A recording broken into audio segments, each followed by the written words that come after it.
Good afternoon, and welcome to our 50th anniversary celebration of the Power Professorship program here at WSU. It's our pleasure to host you all today. And this session, we have in the afternoon, we have 3 sessions. The first session is about the past, looking at the history of the program, how this all started. The second session will be by our current faculty on some of the research projects that we are working on. And the third session will be a session with the industry on where the power grid is headed and how WSU can contribute. I don't want to delay the first session, so we will get started right away. Our first session is going to be moderated by our friend Steve Malinsky. And Steve came to WSU in 1972 for his bachelor's degree in electrical engineering. So he has had the full 50-year view of the power program here at WSU. It's our privilege to have known Steve over all these years, and he has been at Puget Sound, Tacoma Power. I think he retired from Tacoma Power, and now he runs his own consultancy. He has been in several power companies in the region. And what is common among all of them is he has been a friend of WSU, wherever he was. So that's something that we are really grateful for. And without further ado, Steve Malinsky. Thank you, Steve.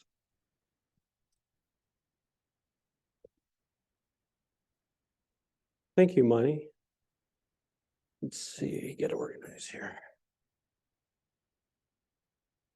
Well, welcome everybody. This is a tremendous delight to be part of this program today. We're first going to start with a video from Bob Olson, who couldn't be here today. So with that, Daniel, I'll turn it over to you.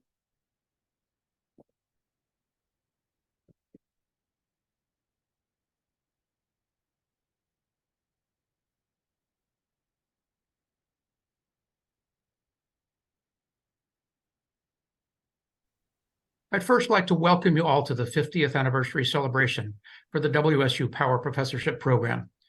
It was my hope from the beginning that I'd be able to attend. However, retirement, in quotes, is often difficult. I had to decide between coming to this event and a long reserve cruise of the Canadian Maritime provinces during the height of fall colors. Unfortunately, the cruise prevailed. As I said, retirement is a tough job.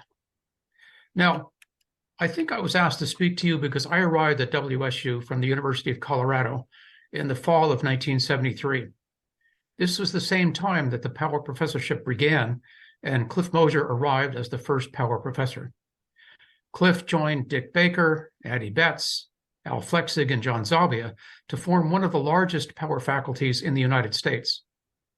I've been in Poland for the entire existence of the program and have seen how it's grown and how it has influenced the power industry worldwide, but especially here in the Northwest. I think that the greatest achievement of the program is the large number of well-educated graduates who have populated the engineering and executive ranks of power companies in the Northwest.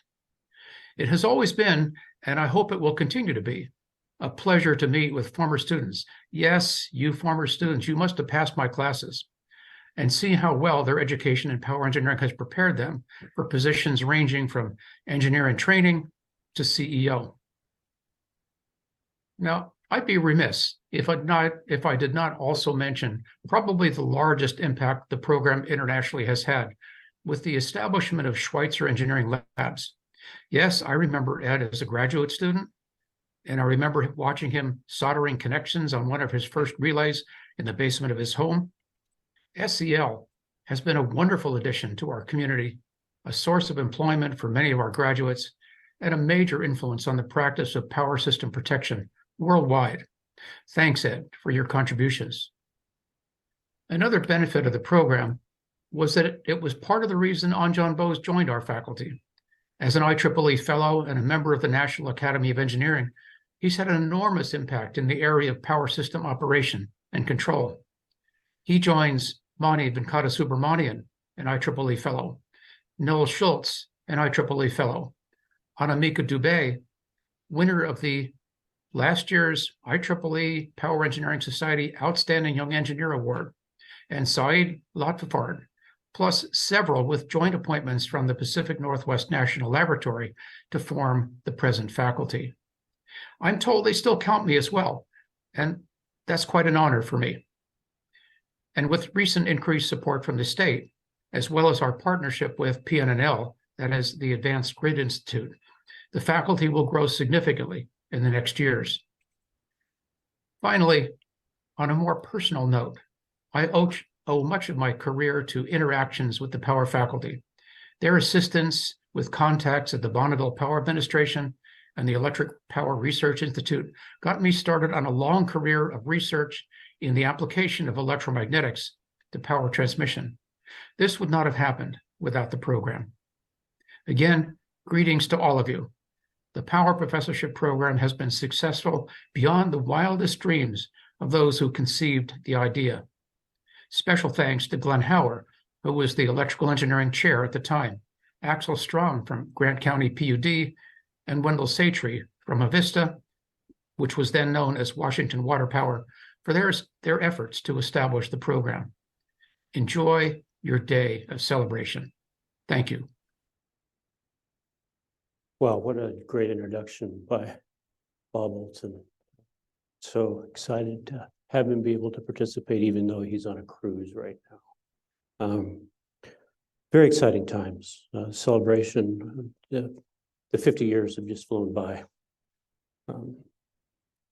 So with every talk that has a tremendous amount of research and historical background and so on, I think I need to add a few clarifications and disclaimers.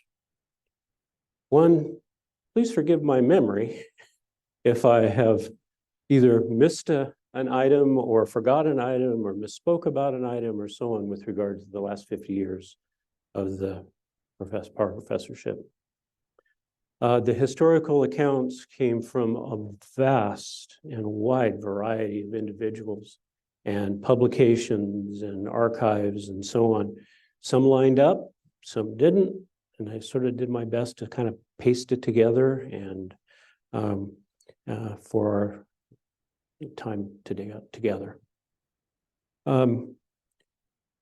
There's a lot of names and titles and references in our presentations today, especially as we go back farther into the history of the Power Professorship and its foundation. So again, I apologize if I mispronounce a name, get a name incorrect, a title, or a reference. I want to tell you quite honestly that my AI search algorithms and chatbots were harmed beyond recognition. That they worked very, very hard, but they're now smoking on my laptop, wondering what the heck did I do to them. And last but not least is I am not going to mention the Pac-12, the Pac-2, the Big Ten, the ACC, Mountain West, or any athletic conference. But I am going to say, go Cougs! So the past. I was trying to think of a way to just easily transition into this and so on without creating too much of a disparaging relationship between one of my favorite authors, Charles Dickens, but I can maybe be thought of the ghost of Power Professorship past. I hadn't thought about it much till Monty mentioned that I've been here for the entire time the program has, but as a young engineer, taking math classes and introductory to EE and so on, I didn't quite realize what all was going on behind the scenes till a few years later. So I'm going to go through essentially a foundation of how the power professorship came about, that there were times of building and construction that the program went through, and the folks from the university and industry were such an integral part of. We had a stabilization phase about halfway through, where we had growing membership and participants from the utilities and companies and the university pretty much stayed pretty constant. Then later we did a pivot, which I'll be talking about in a few minutes, where from the time of basically the conception of the power professorship till where we are today was that pivot, and then we transitioned into the program that we have today. Oops, went a little bit too far. So I think the other thing is, just to warn you a little ahead of time, is that Bob Olson did just a wonderful job summarizing the program and mentioning the people and so on. I'm going to be filling in a lot of the gaps. So there will be a few repeats of dates, there'll be a few repeats of names and so on. But my job was to kind of fill in the blanks and create the context so that, like me, I hope you appreciate just what the folks that were involved in the power professorship and the infrastructure around them that was so vital in the program getting set up. So this talk is about champions and connections and vision. Champions are people that generously provide their time and resources to support a cause or vision while believing they don't deserve any special recognition for their effort that they so deftly and naturally provide. In the context of my talk today regarding the power professorship, these champions are from private, public, and academic sectors that together created and sustained a partnership comprised of investor-owned utilities, public utility districts, WSU, and companies that not only support the power professorship program, but hire their electrical students from there.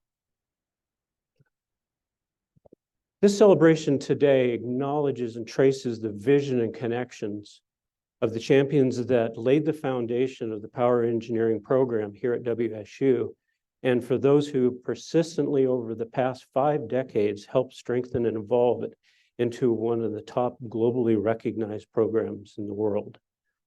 While today is about the power professorship, I wish to acknowledge that power engineering is one of several key offerings within the portfolio of disciplines and degrees provided by the School of Electrical Engineering and Computer Science. I apologize if I missed the names of a member of the administration or faculty or staff that may have contributed to the power engineering program and its success. To have a smooth handoff to the next sessions moderated by Anjan and Mani, I'll be stopping my talk just short of the present time, being the ghost of our professorship past.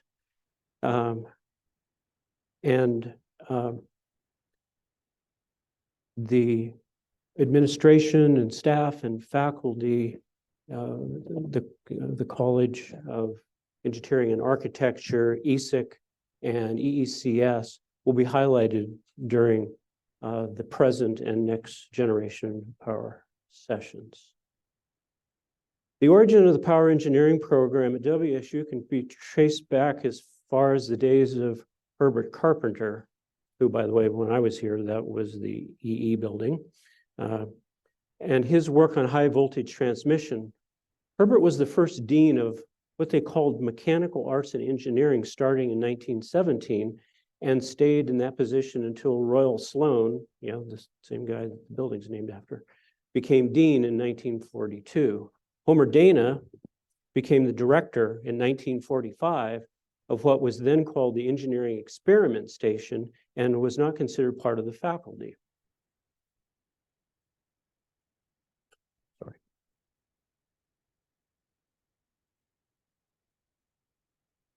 The thought was, at the time, that teaching and research should be kept separate. Lloyd Crane was hired in 1956 to work in the Electrical Engineering Experiment Station, and thereby supporting that idea of separation between teaching and research. The year prior, in 1955, Addie Ale Betts was hired as chair of the Department of Electrical Engineering. There were 6 faculty members, including Addie and the dean, with no administrative personnel or technicians assigned to the department. Addie was a strong advocate for having academic and research under the department chair and made that change when Homer Dana retired in 1960. The 1960s can be characterized as a period of major change and transformation for the department, which grew from 6 to 25. While the additions included dedicated administrative staff, faculty, and technicians, of particular note were the hiring of Glenn Hauer, Al Fleshig, John Sabia, and Dick Baker, who taught a lion's share of the power engineering courses. While other faculties were added, it was these individuals that stood out as the salient power faculty. I'd like to read from a plaque that's currently hanging outside the offices of the Department of Electrical Engineering and Computer Science regarding John Sabia.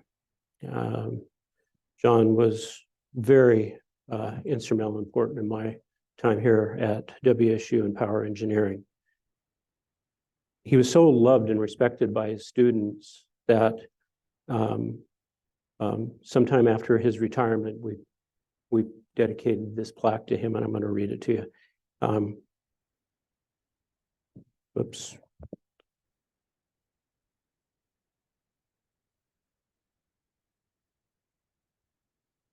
In recognition and appreciation of his exceptional service and outstanding contributions as a distinguished and caring professor from 1963 to 1982, he set the standard for excellence with his continuing devotion to the advancement of electrical engineering education, with gratitude also for his tireless promotion and advocacy for Washington State University as an institute of higher learning. And most of all, a sincere and heartfelt thank you from the students to whom he taught both academic excellence and those precious lessons of life we will carry with us forever. That was, again, from John's students. That plaque could have had Al Fleshig's name on it. It could have had Dick Baker's name on it. It could have had Glenn Hauer's name on it, and so on, because they were all that important and meant so much to us, especially in the 70s. Under Addie's leadership and with the support from the university, he worked tirelessly to develop an electrical engineering department where his vision of coalescing teaching, research, and public-private partnerships would result in an academic and research juggernaut that would attract industry support and collaborations, resulting in a foundation solidly set to further build and advance the department. Like his predecessors and colleagues, a true champion. In 1970, Glenn Hauer became the chair of the Department of Electrical Engineering after Addie stepped down that same year. Addie worked with Glenn on the problems facing the power industry in the early 70s to address the source of availability of future engineering personnel, the somewhat poor and kind of confusing image, poor image of the power industry. That was something I read. I wasn't sure if I quite understood it. Students being attracted to more glamorous disciplines and a decline in educational opportunities available in the power area.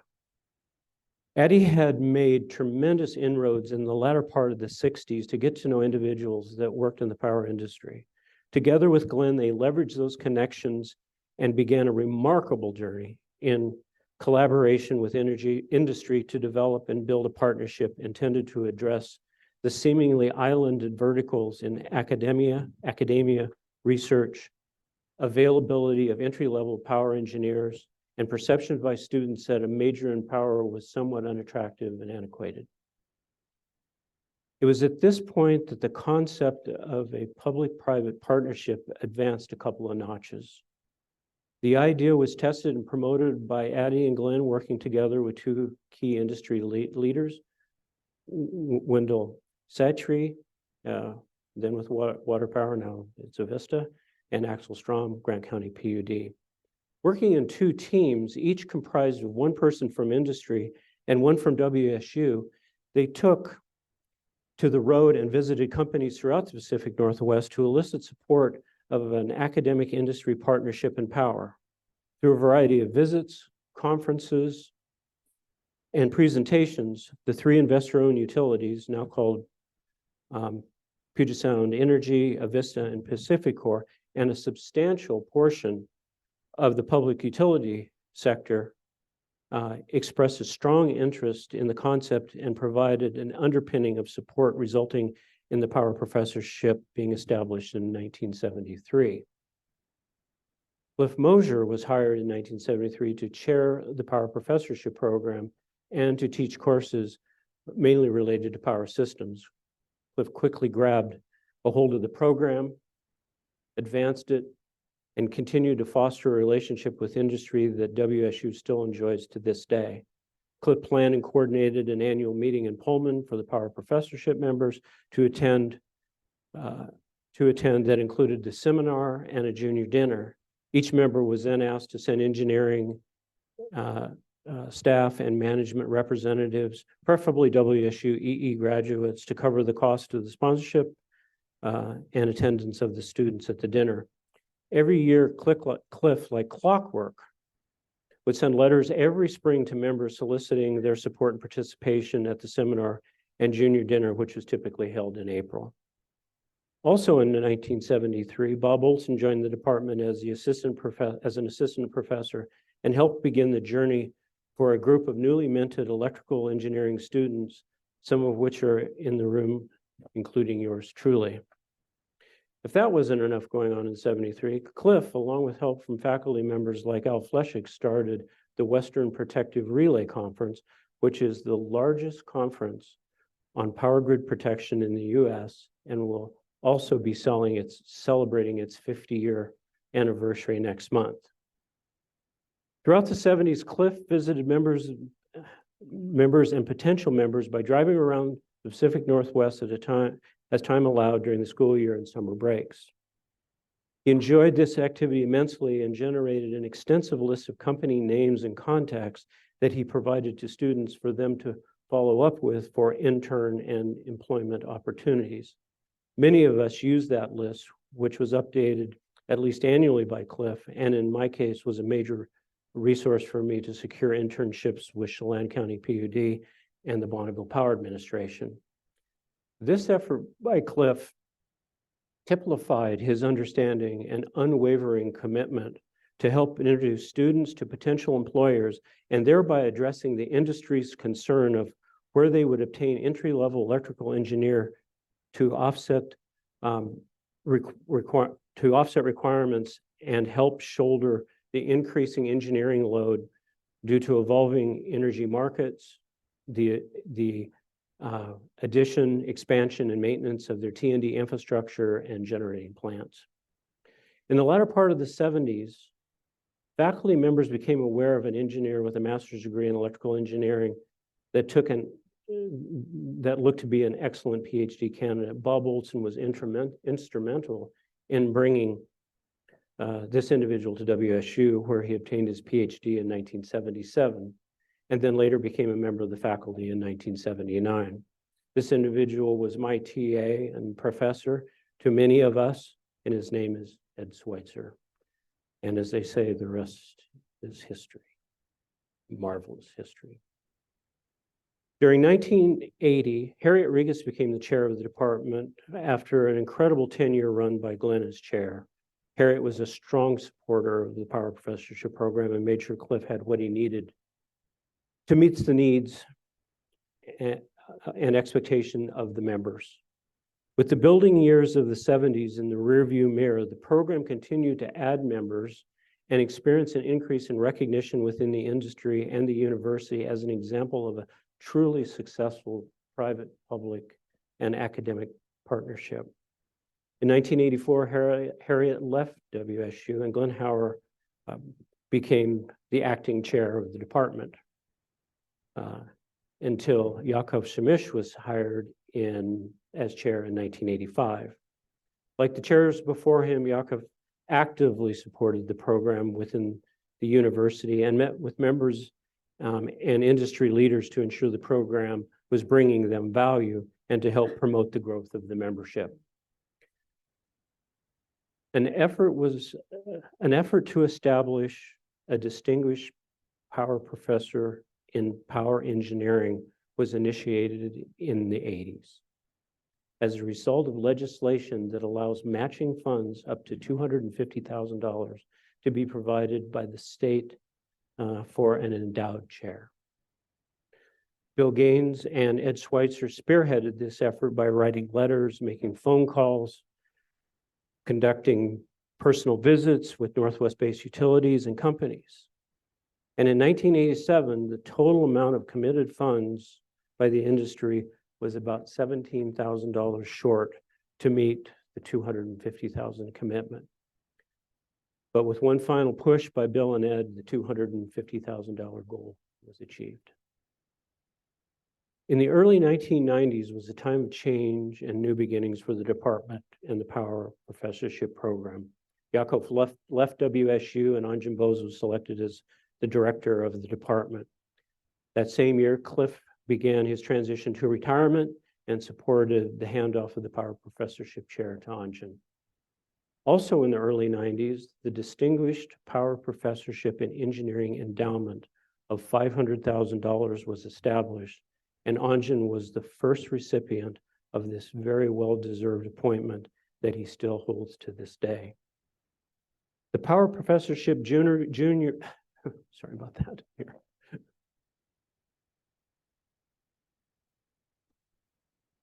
The Power Professorship Junior Dinner became a department-wide event organized to have an alumnus present a keynote address to acknowledge the excellent work by faculty and staff and to present individual academic awards to students and team awards for projects sponsored by industry.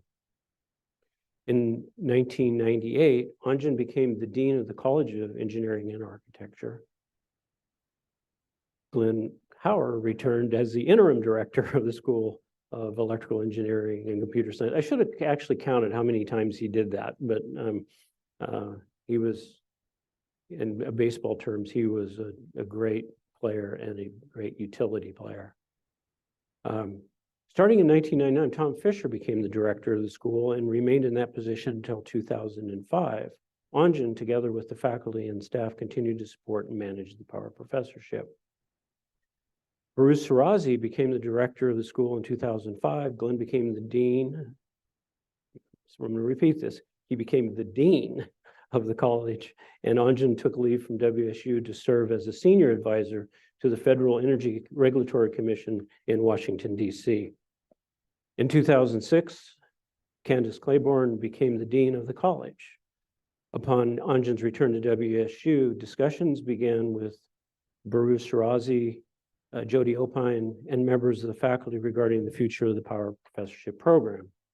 Industry leaders such as Don Kopczynski, Bill Gaines, Paul Wiegand, and Jay Geary provided their vision and guidance to WSU to help shape the program to meet industry needs and partnership goals going forward. The concept of a Power Professorship 2.0, if you will, started to take shape, and implementation strategies were considered to help facilitate the transition from the program from its current state to one that clearly focused on education, academics, and outreach. After many discussions between individuals from industry and WSU, it was decided that WSU would provide a proposal for support to existing and potential members that would outline the challenges facing the industry, associated solutions to address those challenges, and a clear delineation of the benefits to be realized by students and industry.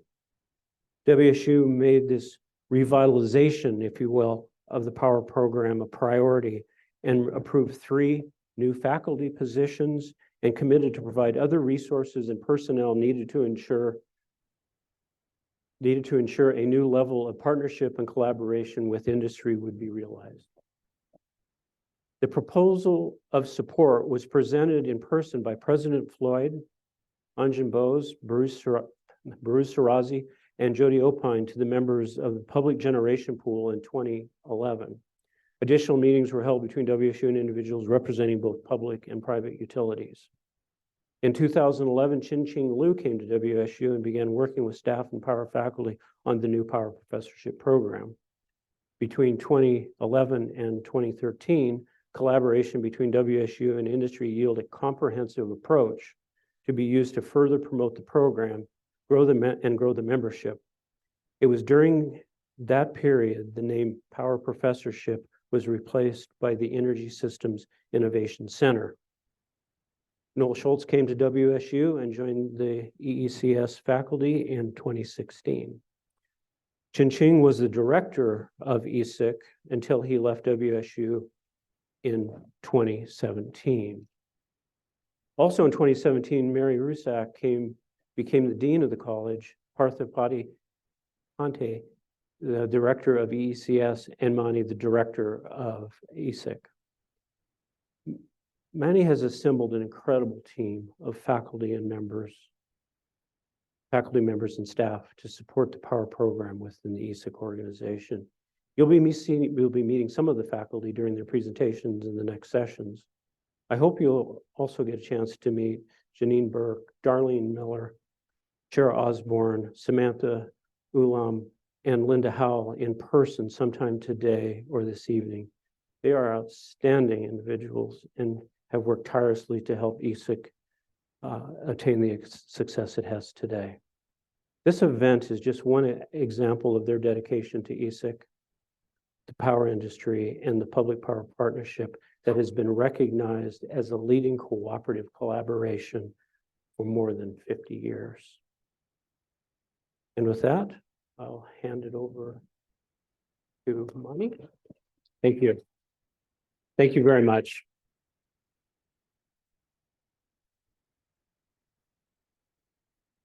Thank you for that amazing summary, Steve. I didn't know many of the facts that you mentioned.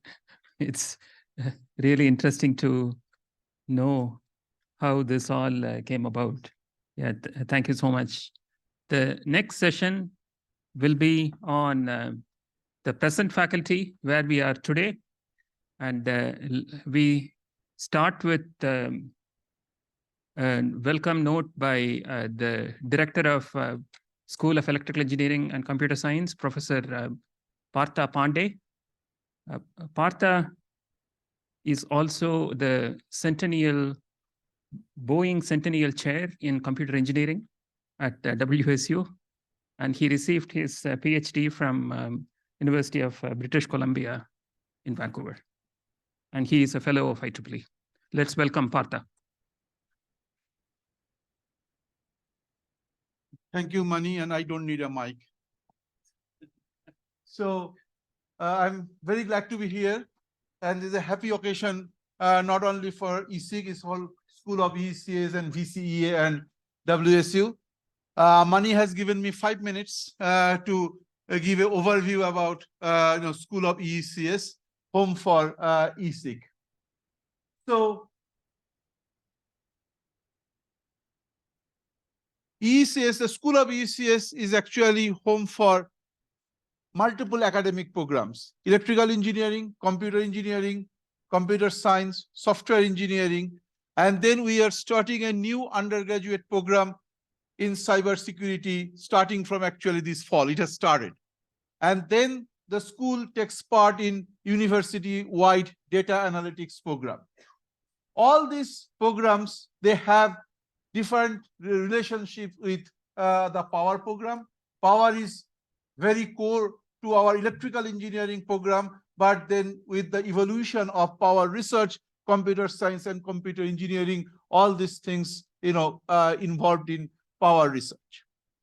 So, School of ECS is, as Dean Rizak is here, we are, one of the biggest, I don't want to say biggest, but one of the biggest unit in the college. We have more than 1,500 undergraduate students together. And the student body is pretty diverse. Students of color, first-gen student, we should be very proud of that. And as the student whole population is big, we are also graduating significant high number of students, both undergraduate and graduate. And as Steve was talking about evolution of the power program, similarly, the whole School of ECS that has evolved to a big unit, and we should be very proud of achievements of our student, faculty, everybody. And some of the examples I would like to highlight, the currently School of Electrical Engineering and Computer Science has 16 early career development awardee faculties. Just to set the perspective, for young researchers getting early career award, this is the hallmark, this is the indication of the future report, what's the future path that person is going to take. And then we have 11 professional society fellows. 4 of our IEEE fellows belong to our power program. So I welcome you all here to take part in a day of full of fun activities, and there will be faculty coming here talk about their research. And with this, I'll hand it over back to Mani. Thank you very much, Partha. And I should also note, School of ECS is a partial sponsor for today. So let's thank ECS again for their support. And it is my pleasure to introduce Professor Anjan Bose next. And really, Anjan doesn't need an introduction. All of us know Anjan, and he has been carrying the power program here at WSU for the past 30 years, since he joined in 1993. And he is a member of the National Academy of Engineering in US, and also he is a foreign member of the National Academy of Engineering in India and China. He has won so many awards. I don't want to go over all of them. Some of them are listed in the bio that you will see. And Anjan. Thank you, Mani.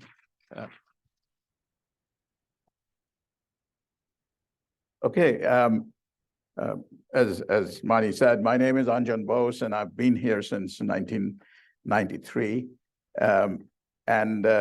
We're talking about the Power Professorship Program. And as you heard the details of the history of the program, there actually has been only 2 power professor of the Power Professorship Program. The first one was Cliff Mosier, who retired in '93 and actually was still here for many years after that as emeritus. And then I took over as the power professor from '93, and I'm still here. So so even though there was a lot of changes in the Power Professorship Program, a lot of faculty come and go, that's just the life of the university. And a lot of things have happened in those years. The one thing that I will say, you heard the big history, but the one thing that I will say, I'm going to pause here and I'm going to ask all the faculty who are going to speak in the next few minutes to come and take their seats up here. The main thing that I would say characterizes our power engineering program at WSU has been our very, very close relationship with industry. And it was the industry who started the Power Professorship program. They were directly involved. They actually used their energies to go around the state and make this happen and start the Power Professorship program. And they have always consistently supported this program. For that reason, when we say that we do a lot of research work in power engineering, it just doesn't, it means that we write lots of papers and we go to conferences and we do that. But actually we work a lot more with the industry directly in doing that research, in producing results that go into the power industry. And we can, I think as people talk, you'll see which parts of these things have happened. But in addition, I would say that our alumni have been very, very successful.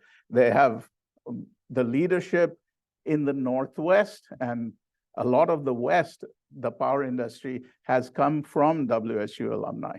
And so with that, I will introduce the faculty to come up here and talk about their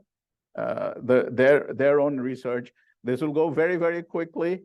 And as you will see, most of this research is all related to the transformation that the power grid is going through at the moment. This is probably the most exciting time in terms of what's happening in terms of technology, in terms of economics, in terms of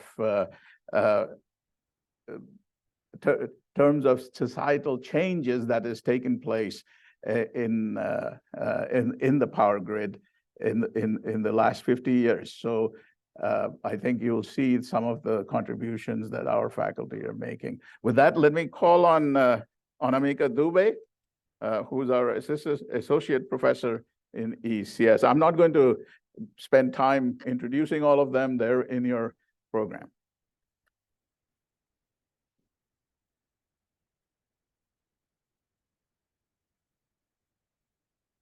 Hi, everyone. I'm very glad to be here as Dr. Bose. Can you all hear me?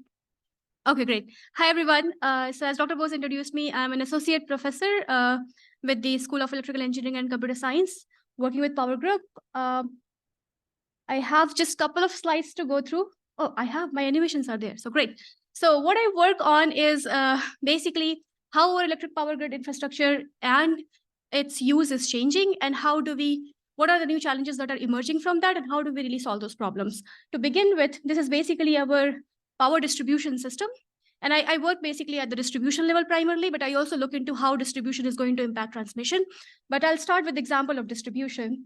So we are seeing a massive penetration of solar PV integration. This has been going on for past decade. And that's creating a lot of back power. And we know there are a lot of challenges with the integration of active resources at the edge. We're also seeing massive electrification. This is basically coming from the electrification of transportation sector, industrial sector, building sector, and it is expected that under the high electrification scenario, we are going to see a growth of approximately 38% in electricity consumption or demand. Then the third challenge we're also seeing is a dramatic increase in extreme weather events and related power outages because of several different climate or weather change-related hazards. And these outages are causing massive damage and major outages and affecting a large number of customers. So what do I do? Sorry, I think what I do is kind of hidden here. So let me talk about that. So what we are seeing is that there are a lot of active resources are being integrated at the grid edge, which is supposed to be passive. And this active integration, if it is not properly and actively managed, it leads to basically underutilized infrastructure. But that's not it. It actually can cause a lot of challenges in operation of the grid infrastructure itself.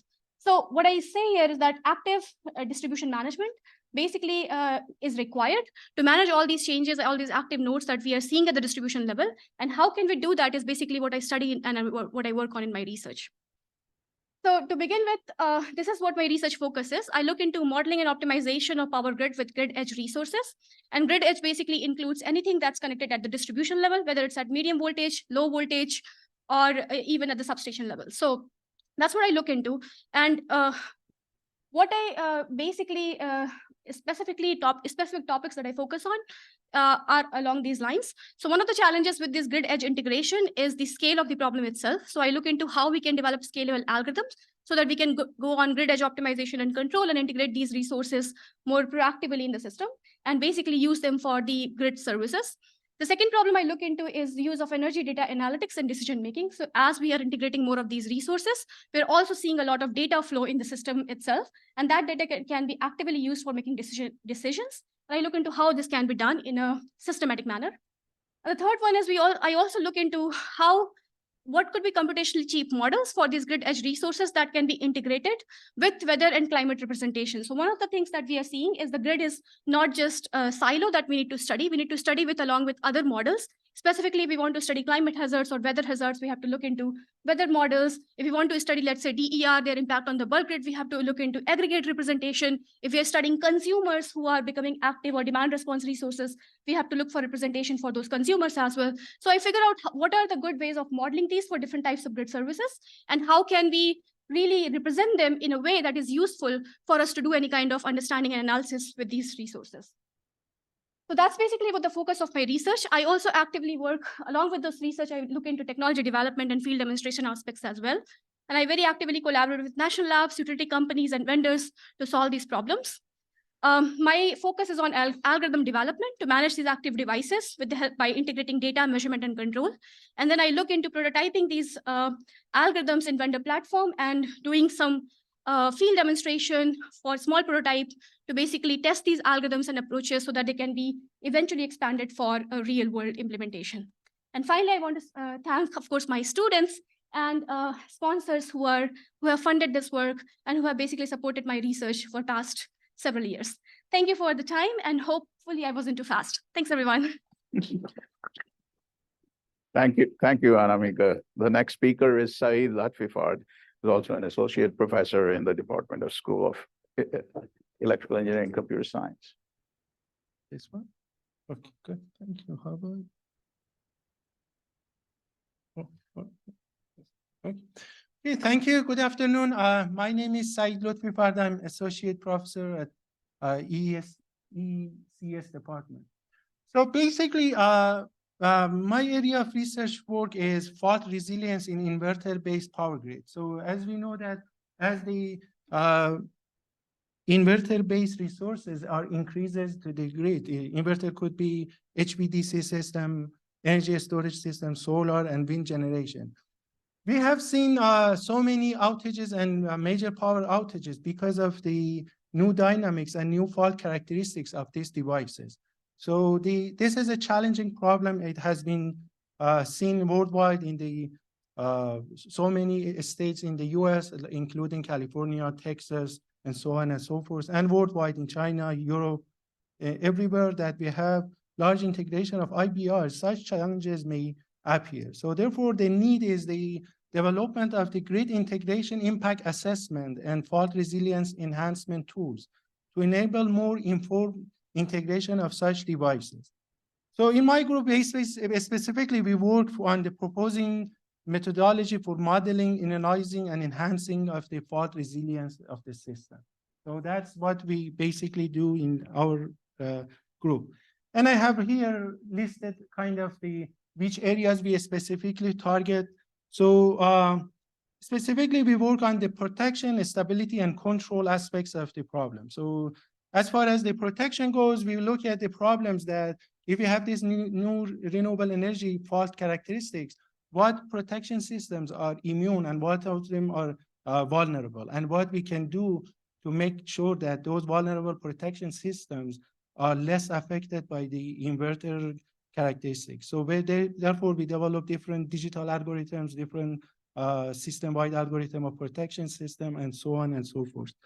So as far as another area that we look for, to the fault resilience of the system, we look at the main source of these challenges, which are the inverter-based locations. So basically, we try to enhance the grid synchronization, the stability of the IBRs, and develop algorithm over there. Basically, we try to make the algorithm be compatible with the common practice in industry are. So therefore, there are so many challenges over there shows up.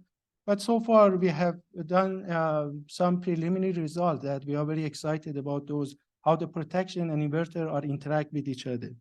The last area that we will look at it, basically look at the holistic value of this interaction. And it goes to the modeling and how we can develop the models that we can find out these issues, and also the monitoring. Basically, we try to develop the fault resilience method and situational awareness in the system. How to combine different type of data, PMUs, combined with legacy meters, and come up with the new model that we can pinpoint the source of the problem is another challenging problem for grid resilience. So basically, these are the main challenges that we are looking for, and looking forward to chat with you after this offline or during the lunch, the dinner, and so on and so forth. Thank you. Thank you, Saeed. You may be wondering why we have John Lehman as the next speaker, but you also heard earlier that Professor Bob Olson is on a cruise in the Atlantic, and John Lehman happens to be his last PhD student who got corralled into talking about Bob Olson's research. Yes, last man standing. I'm honored to be able to represent Bob here today. I've worked in industry for about 20 years and had the privilege of about 3 years ago of starting my PhD under Dr. Olson and finished that in 2021, and have continued to collaborate with him since then. So Bob, as he mentioned in his speech at the beginning, has a focus largely on electromagnetic applications in high voltage transmission line design. Now, the transmission system, meaning the towers and wires that get power from point A to B, is a technology that's over 100 years old. A lot of development happened in the first half of the previous century, but the design techniques that were developed during that time are still largely relied upon today. And that's because they're tried and true, but it's now a very different environment than we had at that time. So the increased load, the increased demand for efficiency, resource constraints have all led to the need to push the design limits a little bit further when it comes to transmission line design. The problem is that the electrical studies that tend to go into design of transmission lines are treated somewhat as isolated studies. You don't find out to the end whether or not that caused a problem with another study outcome. So it's a bit of a whack-a-mole process in transmission line design. So let me give you an example of why that's a problem. A couple of years ago, I had the opportunity to review a high voltage transmission line that was being built in the Midwest. Its goal was to bring energy from a very wind-rich area in the central US to load centers that were about 500 miles away. And as we reviewed the design, we found that the losses that were incurred on that line equaled 300 megawatts at full generation. And what that means is 300 megawatts is just going up into the air as heat. It was about 10% of their total desired energy output. And it's because up front, they weren't taking into account the competing effects of the electrical studies. And to give you an idea, that's in 1 year's time, that's the same energy as consumed in the entire city of Pullman over 2 years. And so it's not a very efficient way to do things if you're trying to promote renewable concepts. So Bob's research has proposed to use electromagnetic principles at the outset of the design process to make sure that these different electrical factors are tied together. That's a much more elegant, much more efficient design process. So the goal then is to be able to more carefully characterize design margins, to reduce costs, of course, and to facilitate further research using these fundamental principles of electromagnetics. Here are a couple of examples from our work that have made a difference, and some that we hope to make a difference. Here on the left, you can see is an example of a very detailed model of transmission hardware. Laboratories will do tests on hardware as the final stage in design. And this was an effort that led to and understanding that a certain high voltage laboratory in the US was not fully testing the equipment. And as a result of this work, they reconfigured the cranes in their lab so that they could place the equipment in the right electromagnetic environment to fully test the equipment. On the bottom right, we see an example of what happens when things go wrong in a power system. This is flashover. It's a concept of an arc bridging between two high voltage conductors. Historically, it's been very difficult to model that in enough detail to allow you to refine the competing effects of capacity and insulation of high voltage lines.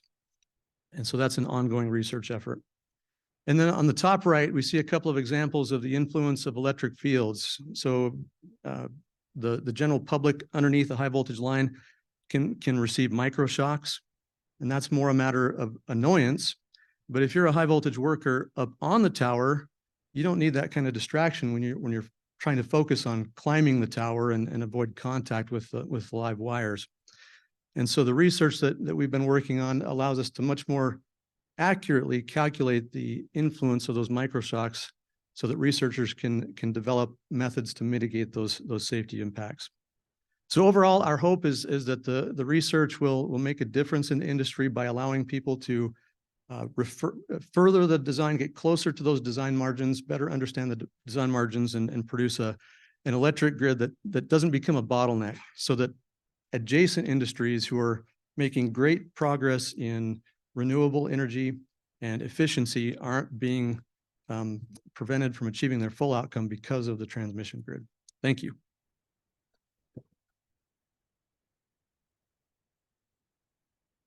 Let me also add a couple of things to what John said. Bob's been working in this area of electromagnetic fields around transmission lines for a long time. A couple of things that he's done. When the high voltage transmission, DC transmission line went into operation in the West Coast, that was the first high voltage DC transmission line that was put in.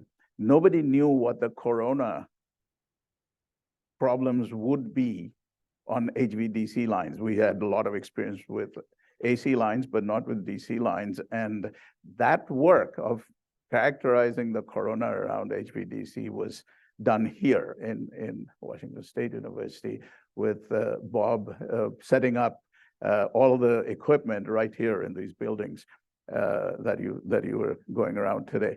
The other issue that he got involved with was, you may remember that at one time there was a lot of scare about what the electromagnetic fields from transmission lines do to people, to the milk production of cows that graze under the thing and so on. And so he was very much on the forefront of that work on the technical side, worked with a lot of medical people to characterize that. And as usual, as was predicted by many, that it's almost impossible to find out what the minuscule effect of these things would be. So these are all sort of from Bob's past.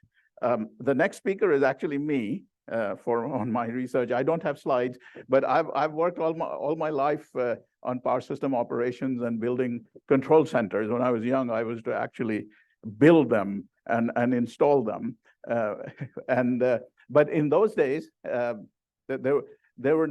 control centers were all for controlling the transmission grid. And there was no such thing as a control center for distribution systems. And of course, that has completely changed now. And because of all the computers and communications and measurements and that all they were doing. And also we're completely changing the characteristics of the distribution grid by adding solar and batteries, and now lots of electric vehicles and so on. And so there are, of course, lots of control centers going in, and they're very new. The applications are still being developed. And I've kind of trained myself over the last few years to work more on the distribution control centers. And I have people like Anamika telling me how distribution works to be able to do that. But I'll turn it over to Noel Schultz as our next speaker about her research.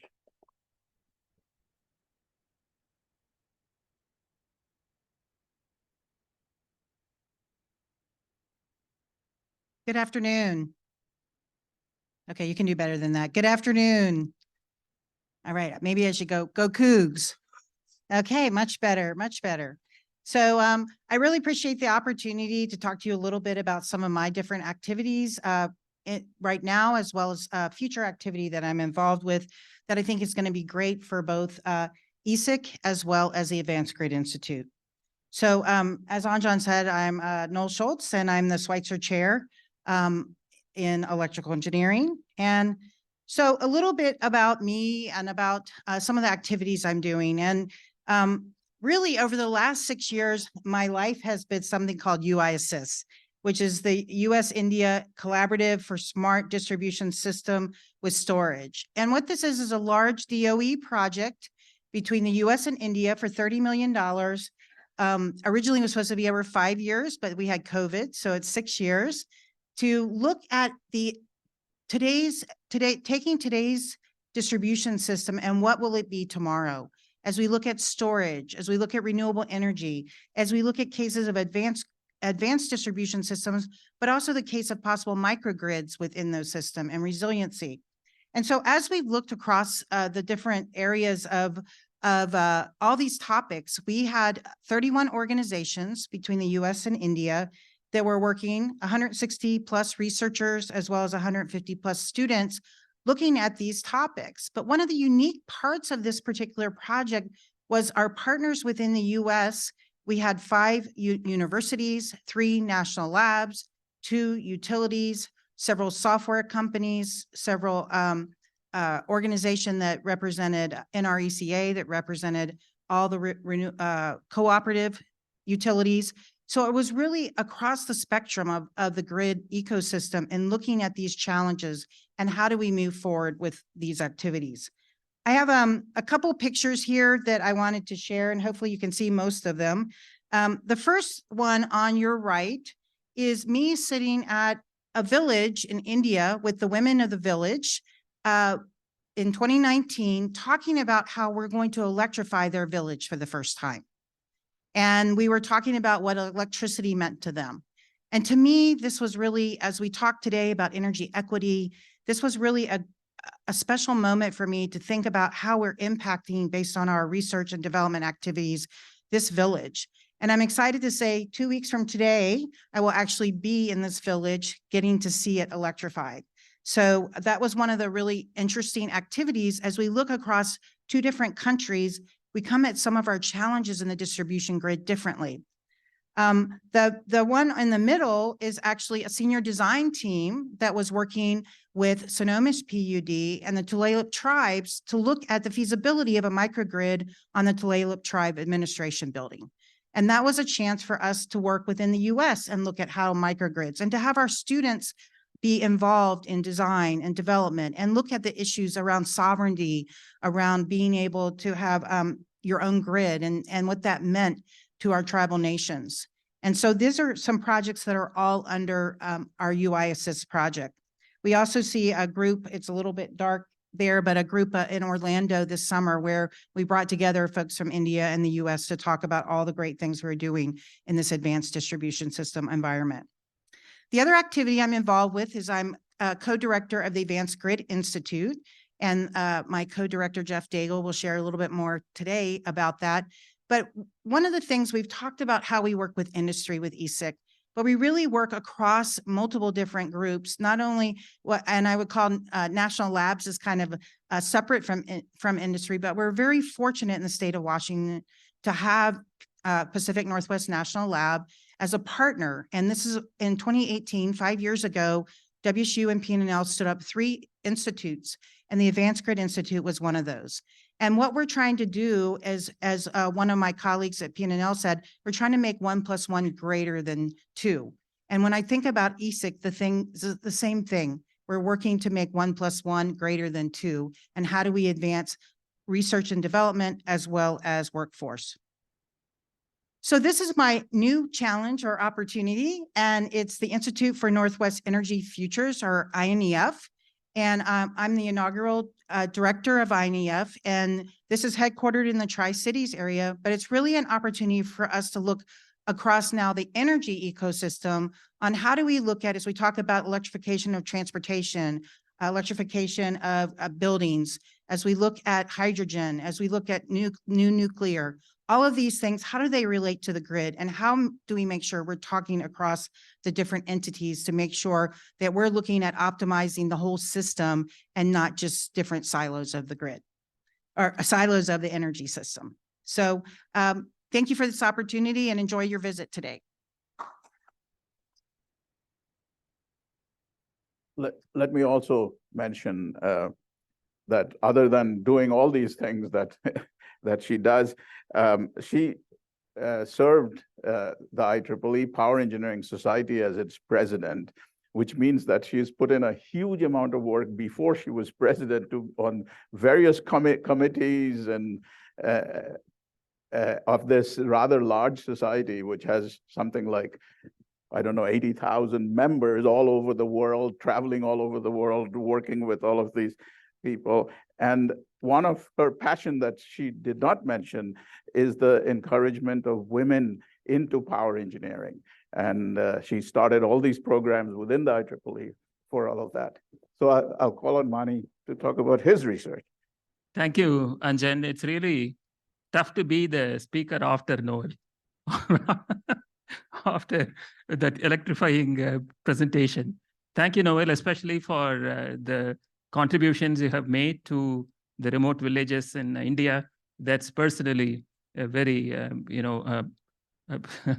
very much I'm appreciative of the work that you are doing. Today, I just want to talk about some of our work, and I just have a couple of slides. The first one, this is the sort of the event that really was a key factor in the research that I do today. This was the blackout that we had in our Western electric system back in 1996. And what was, I don't want to really go through the details. I was fortunate to be invited as a member of the study group that investigated this blackout. I was working with BPA at the time, and Carson Taylor, who was my mentor, invited me to join this study group.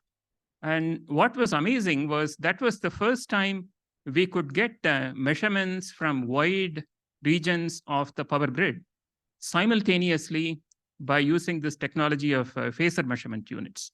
It had just been installed a few months earlier to this blackout, and we received the data and we could see what happened during this event. We were able to put it back together and come up with an explanation. And basically, this event was caused because of what we say as poor damping of inter-area oscillations, where the generators in the northern part of the Western electric grid were swinging against the southern part of the grid, and these interactions turned out to be destabilizing.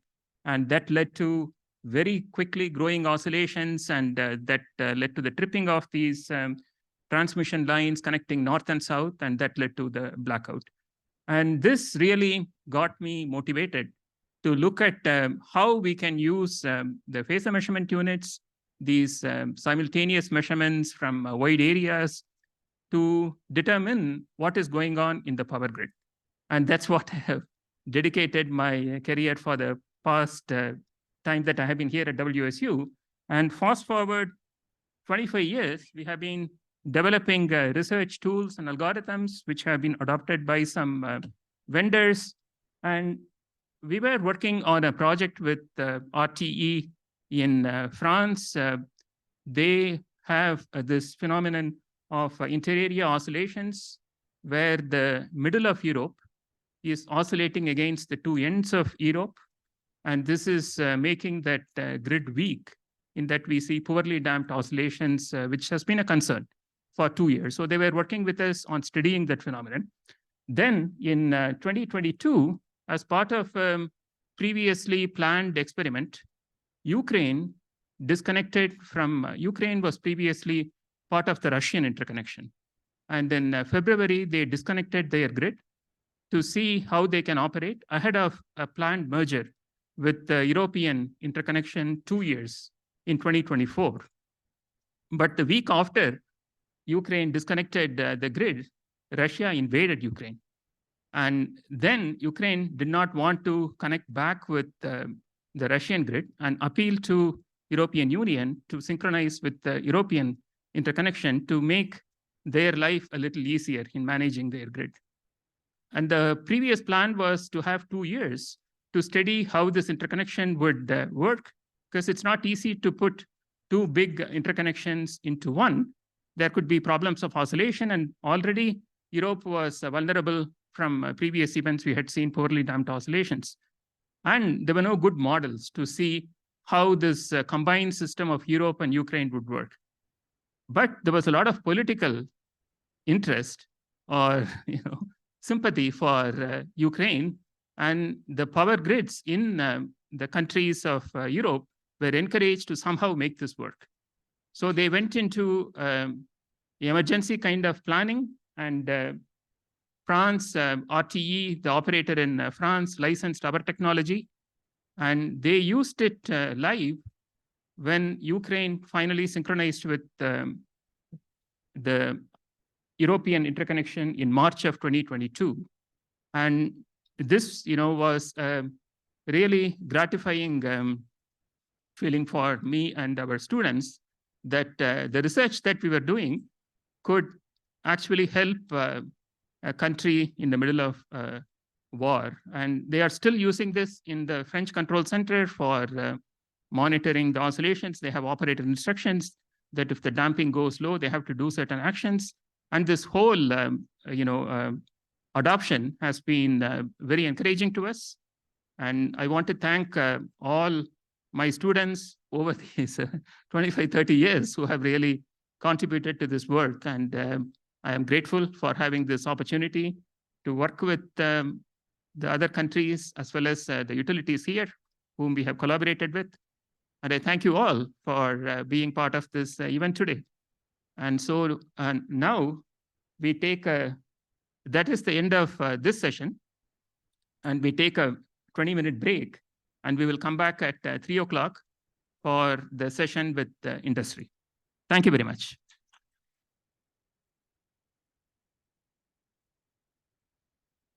So this next session is on the future. We have invited our distinguished speakers to talk to us about their vision for the future of power grids and how WSU can contribute. First, it's my pleasure to introduce Chancellor Shilton. And she is the inaugural chancellor for our WSU Pullman campus since 2021. And Chancellor Shilton joined WSU as the provost in 2020. And she has her PhD from University of Massachusetts in Amherst. And we are keeping the introductions short, since we have so many speakers in the short session. Thank you very much. Let's welcome Chancellor Shilton. Thank you so much, Mani. Well, I would like to say that I'm rarely invited to kick off any sessions that have to do with the future, because my training is in archaeology. So I'm a lot better at talking about the past than the future. So this is particularly exciting for me. So thank you for the warm welcome. It's really an honor to be able to join you all today, and thank you for being here.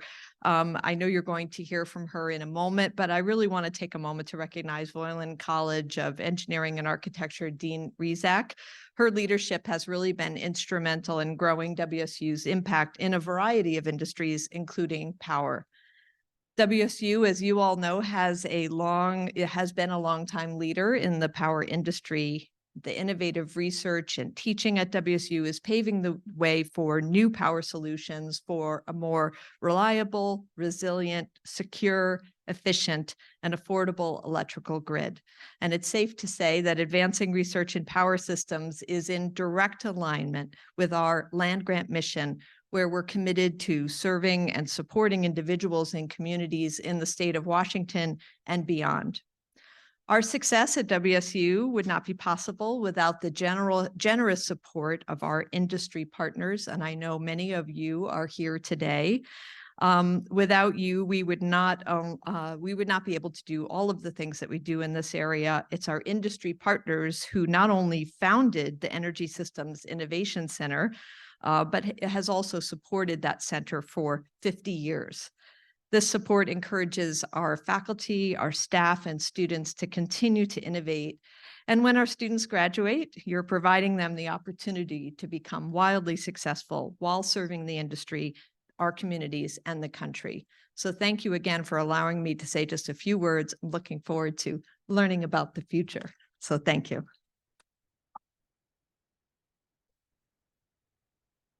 Yeah, it is my pleasure to introduce our next speaker, Dean Mary Rezak from the Weiland College of Engineering and Architecture. And this session, I'm just going to introduce the speakers by the educational background, just so you get a feel for where they come from. And Dean Rezak got her bachelor's in chemical engineering from Kansas State University and her master's and PhD from University of Texas in Austin.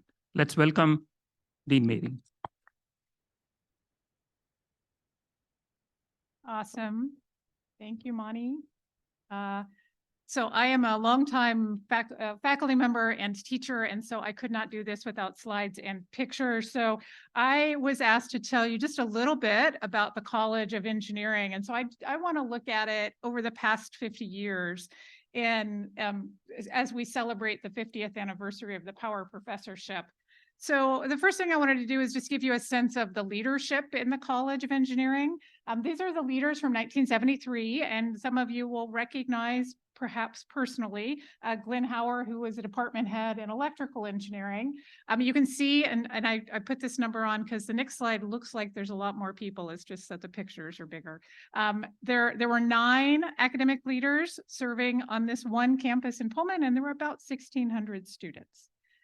This is the leadership today. So there are more, for those of you that are counting. There are 11 leaders serving on 5 academic campuses around the state. And we serve just a few more students. We're also just a tiny bit more diverse than what we saw 50 years ago. The college, so this is a picture from 1973, not necessarily of the college, but the college in 1973 had about 300 total graduates and about 1,600 students. Over the past 50 years, those numbers have increased to, in 2023, we had 980 bachelor's graduates, about 230 master's and PhDs, and about 6,000 students. So we've about quadrupled in size in the past 50 years. I would love to imagine that our faculty numbers quadrupled in size, but I am confident that they have not. So we've just gotten much more efficient teaching the students that we're teaching. We also have seen that the diversity of the population of the students that we're working with has also increased really in remarkable ways. Right now, the college is about 25% women. We're roughly a third underrepresented minorities and a third students who are the first generation in their family to go to college. And we're almost 30% low-income students. And this is a lovely photo. Some of you will recognize the location in front of EEME. From just a few years ago. This is a photo from 50 years ago. And apparently Sigma Tau was the Engineering Honor Society 50 years ago. I don't know if it still exists. Maybe someone can tell me. But this image represents that group. In 1973, less than 8% of the students in the college were women or were underrepresented minorities. About 40% were first gen to college, and I don't know the low income numbers, but I think it's really safe to say that the diversity of the leadership, the diversity of the faculty, and the diversity of the student body has increased considerably over the past 50 years. And I'm really proud of that and proud of the opportunity to have our faculty members work with these really diverse students. We've also seen real growth in research. So the power community recognized the importance of an education and of research in new ideas around power transmission and the grid 50 years ago and created the Power Professorship. Since over the past 50 years, we have seen that both the breadth and depth of research activities in the college have increased. This past year, the college had a record research expenditures of $34 million, which for a faculty of about 120, it gives us about $300,000 per faculty member, which is quite competitive with peer institutions. Power systems continues to be a really important research area for us, but it's supplemented and augmented with programs in materials and sustainability and cybersecurity, artificial intelligence, machine learning, and engineering for health. And I articulate those as completely different areas, but you will recognize that some of those areas have significant overlaps with the things that are happening within the power community area, especially around materials and cybersecurity. The last thing I just want to comment on are the facilities that we have in our engineering portfolio. This is a building, a picture of Carpenter Hall. Carpenter Hall was constructed right after the turn of the 20th century. I think 1905 is the construction date. And someone, I think Steve already mentioned, it was one of the first homes for the electrical engineering program. We are really fortunate to have a lot of buildings in our portfolio where we're sort of challenged because most of them were here 50 years ago when the Power Professorship started and they haven't been updated. So one of the things as we look to the future, one of the things that we're working on right now is really modernizing our facilities to ensure that they continue to meet the needs of our students and of our faculty. We've got a plan to either replace or substantially renovate the 7 buildings in our portfolio that are more than 50 years old. And step 1 is the construction of Schweitzer Engineering Hall. So if you haven't heard, we have been raising money for a new building focusing on undergraduate education. The Schweitzer Engineering Laboratories and Ed and Beatrice Schweitzer stepped up with the naming level gift, hence Schweitzer Engineering Hall. We're going to do groundbreaking on this building a week from today at about this time, almost exactly. And so if you happen to be in Pullman and haven't chosen to come, haven't been aware of it yet, I really invite you to come to the party and enjoy the celebration of modernizing our facilities with us. Our goal is to make sure that for the next 50 years, we've got the people and the places to continue to educate undergraduates and to do research that is going to move the power industry forward. And so very, very excited to hear the thoughts of this group about what the future looks like and what the needs are, and really excited to, as Elizabeth said, Dr. Chilton said, to partner with you all as we move forward to make sure that we are serving our students to our best possible ability. So thanks for the opportunity to spend a couple of minutes with you, and I'm excited about what the next conversations are going to bring. Thank you very much, Dean Mary. I know I was a bit nervous if Dean Mary goes beyond her stipulated time, because, you know, she is my boss. Thank you for sticking to the time. And next, it is my pleasure to introduce a distinguished alumni of the program and also a big contributor to everything at WSU, Dave Whitehead, Dr. Dave Whitehead. He has a bachelor's in electrical engineering from here, WSU, and a master's in electrical engineering from Rensselaer Polytechnic Institute, RPI, and an honorary doctorate from University of Idaho. Welcome, Dr. Dave Whitehead. Thank you. I think Idaho gave up on me trying to get my PhD. That's why they gave me an honorary one. Mary, you showed a picture of Dr. Hauer there, and it's one of these flashbacks I had because I had Dr. Hauer for Fields and Waves a long, long time ago. And, you know, that was an interesting class because there's a handful of ways you can solve those problems, right? rectangular coordinates, spherical coordinates, and invariably I would pick the wrong coordinate set. And about 6 pages later, after working on an exam problem, I might have got the problem right, probably got it wrong. And then the next day, Dr. Howard would show you how it's done in the other coordinate system. And it took about 3 lines to do, right? So he's such a great professor. And I'd like to thank you for the opportunity. I guess I get to guess first on what we think the power systems are going to look like in the future. As engineers, though, we have a tendency, as soon as somebody presents a problem, is to go to solution space. You know, I designed hardware. Oops. Uh-oh. I'm in trouble now. I designed hardware in my first job at SEL, and invariably we have this situation where when somebody presents us with a problem, we go right to picking resistors, right? I'm not going to right to solution space without stepping back and really thinking about what is the problem I'm trying to solve. So when we're thinking about the power systems of the future, I like to step back and think about what do we really want from them? What's our expectation? Let's forget about technology for just a minute, but I think what it is we really want safe, reliable, and economical power, right? I think everybody gets it. We don't want forest fires. We want to make sure when we walk into the room in the middle of the night, we hit the light switch, it comes on, and it doesn't cost us a fortune to be able to run the lights in our house. What am I? All right, I'm going to get kicked off the podium because I can't run a PowerPoint that's not even mine. Okay. All right. What's that? I'm okay. All right. I'm going to keep going then. All right. What we need from a power system is a guarantee that generation meets our load requirements, even under stress conditions. While ideas like demand management have their place, we expect to have electricity whenever we want it for whatever we want. To achieve this, we're going to need more reliable, dispatchable energy resources. It used to be a utility was vertically integrated. The planning, the operating company was really a GT&D, right? Generation, transmission, and distribution. And they planned what they needed for their customers. The business model consisted of a utility, a customer, and a public utility commission.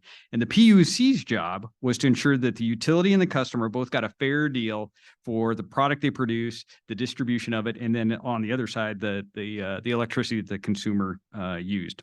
As a result of this arrangement, utilities built reliable systems that included some safety margin, maybe 20% or so, to accommodate when we do have a stressed power system. In the 90s, a lot of that changed, and it came through a deregulation of the power system, where essentially what they allowed independent power producers to do was have access to the power system. IPPs can generate power for sale on the open market and guaranteed access to the transmission line. And we all, can sit back and say, we love the idea of a free economy, but there's, for everything we do, there can be some unintended consequences. And here's one of them. Because utilities don't control all the means of generation, much of that margin that we once relied on during stress situations is now gone. And we can see the impact this has caused with the threat of rolling blackouts when demand exceeds supply. And we see this, quite frequently in California and especially Texas the last handful of months. If we look at the Texas electric system, which is probably the most deregulated power system I can think of here in the US, there are IPPs, wire companies, electric retailers, and the customers. To coordinate all of these different entities, the Electric Reliability Council of Texas was empowered to maintain system reliability, facilitate a competitive wholesale market, facilitate a competitive retail market, and ensure open access to transmission. Well, I'll remember what happened in 2011 of February when Texas had a very severe blackout that it affected about 4.5 million homes and businesses, and people were without power for days.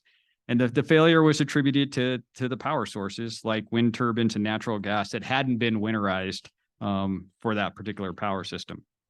So that happens, and we sit back and we look at the ERCOT area, the Texas area, and ask ourselves, who's at fault for this?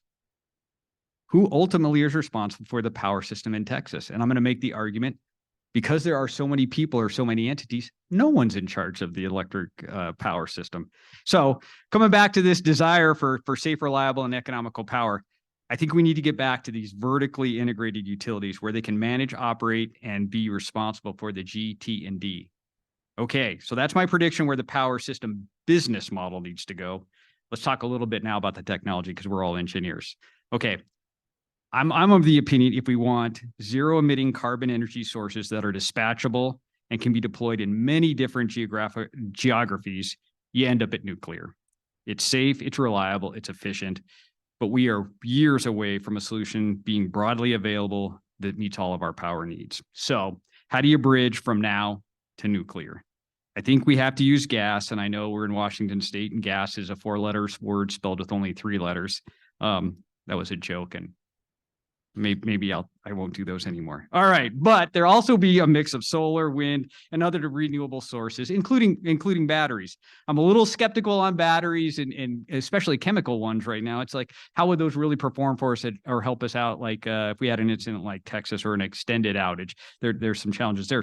But I really like the idea of pumped storage batteries. I think I can't think of a better battery than Banks Lake right now. I'm encouraged by a lot of work that's going on with SMRs and some of the fusion work that's being done with companies like Helion over on the west side. I do think that power systems will become more distributed with local generation serving local loads, eventually SMRs being a part of that distributed generation. And of course, I still think we're going to have to build out more transmission just so that we can be able to transmit the electricity from one spot to another throughout the region or perhaps across parts of our country. The protection, management, integration of sources, design and operation of distribution and transmission systems, accommodating new types of loads like EVs, grid forming, intelligent islanding, smart control and integration of utility and commercial assets at the same time are going to take all kinds of engineers: power, control, communication, hardware and firmware, chemical, mechanical, materials, data science, and I probably forgot, a dozen more. To get all of this done. And I'm excited for all the opportunities for our future engineers in the power industry, which makes me wish, gosh, I wish I was 22 again. But Jeff and I graduated the same year, so I'm only speaking for myself, but I'm old. And and I'm on the back half of my career, let's be honest here. So my prediction about what the future power systems are going to look like are really based on my biased 30 years of what I've already done. But here's a safe prediction. There will be new technologies conceived as a result of PhD theses, sort of like what Ed did in the 70s, or even maybe senior design projects by folks at WSU that will create our future power systems. They'll figure out how to isolate faulted parts of the power system so quickly that potential faults won't cause any damage, like preventing forest fires. Someone will create new materials that have less transmission losses. They'll figure out how to make control systems that are inherently cyber secure, how to integrate and manage diverse sources and loads, and maybe they'll apply AI to power system optimizations to avoid things that happened in Texas. I'm a little skeptical about AI doing real-time protection. We can go into the reason to why I'm skeptical about that. Maybe I'll see you at the reception. But young folks graduating from WSU power programs are the ones are going to invent the future power systems. The second part of the question was, what do we want from WSU? 2 things. First, I'm sorry, I keep touching that. I'll put my hand in my pocket or something. First, a focus on fundamentals. WSU is in a unique position to teach math, science, and engineering that the next innovation or technology breakthrough will be based on. WSU needs to focus on Maxwell's equations, communication theory, control system, fields and waves, motors and rotors, to name a few. Things like design and protocols change really rapidly. Let's industry, folks like me, teach the flavor of the month to these kids going to school right now. And my second part that I would ask WSU is to continue to accompany the in-class education with hands-on laboratory experiments.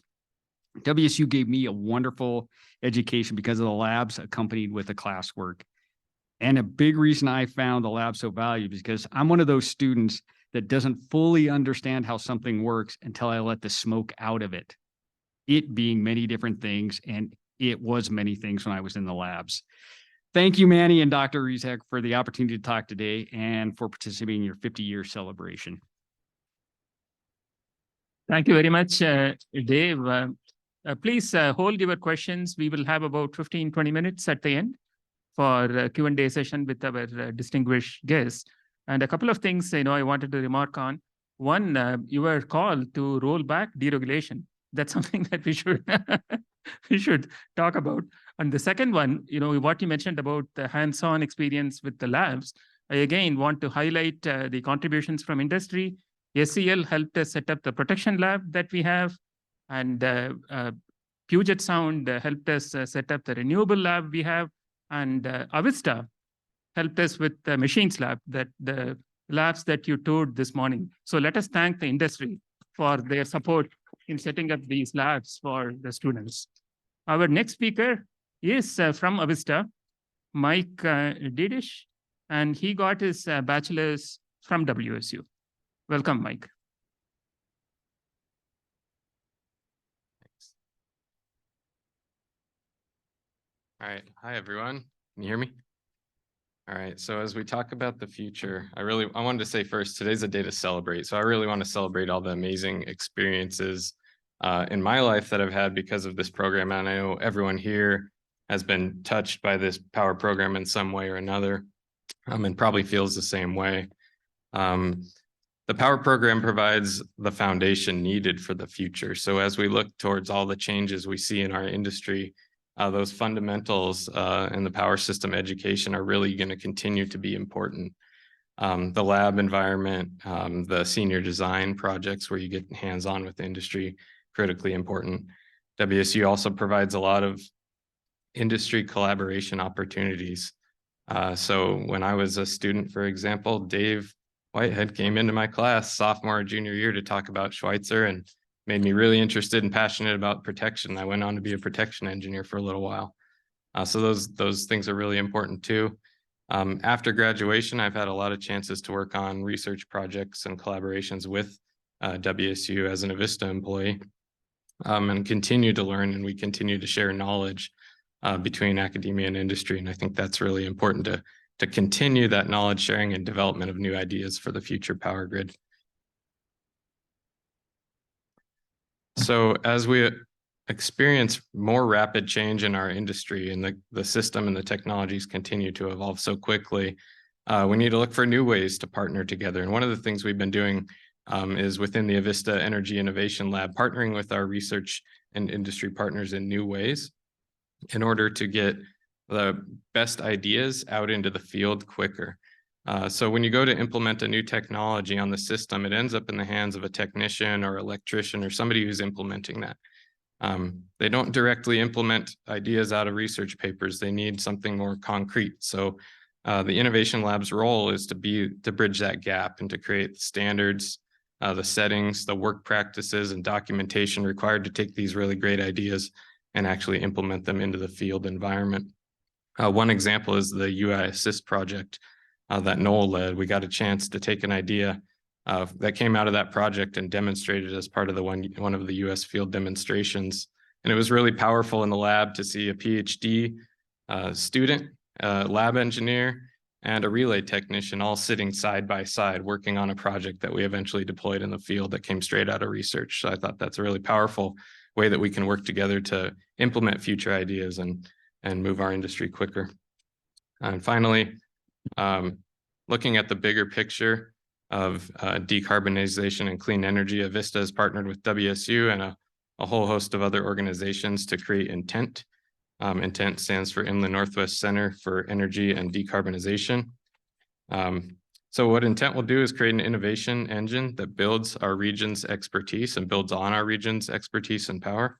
It'll provide economic as well as workforce development, creating that future workforce in a bunch of different careers for our region.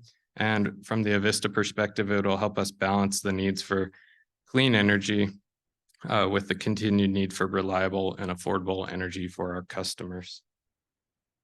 So I'm really excited about where our industry is going and all of the changes that are happening. It's all built on that foundation of education and partnerships. And we continue to evolve the way we work together, and I'm excited for the future. So thank you to WSU for all you've done over the last 50 years.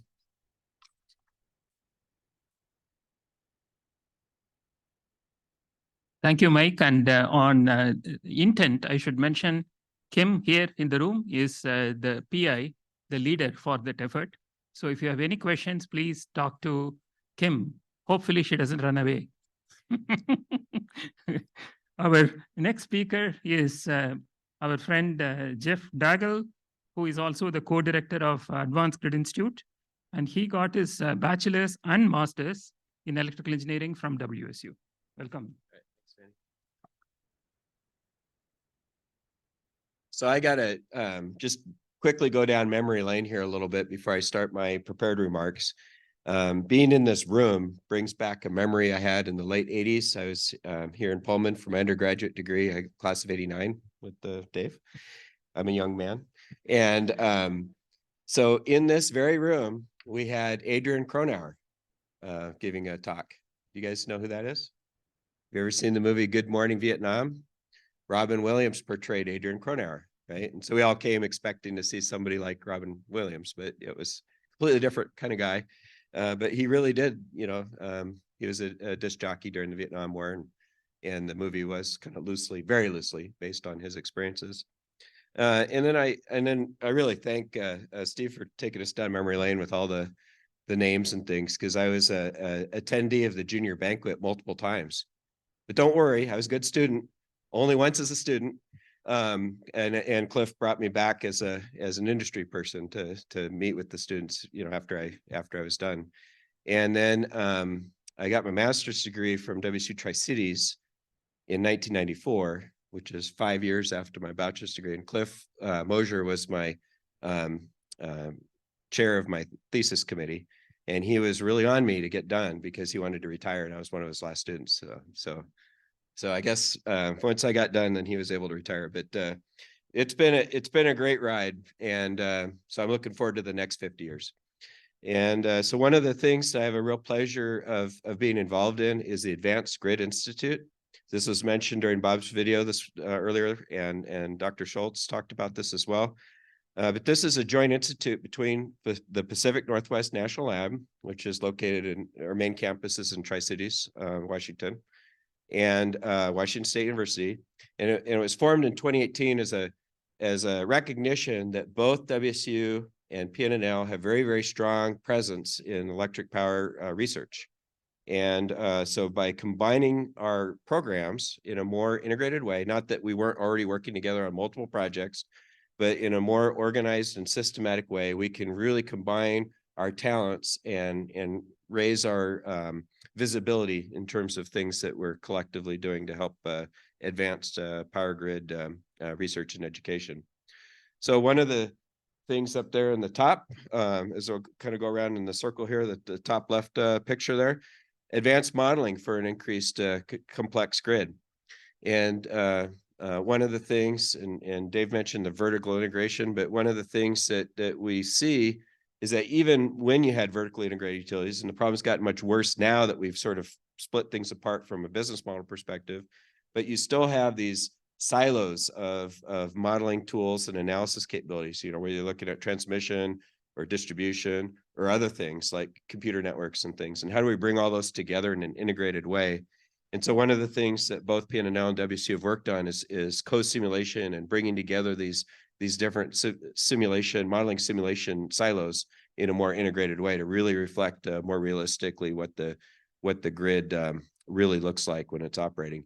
And we saw examples of that. For those of you who got a chance to take the tours this morning, we got to see a lot of that in action with what some of the students were demonstrating for us.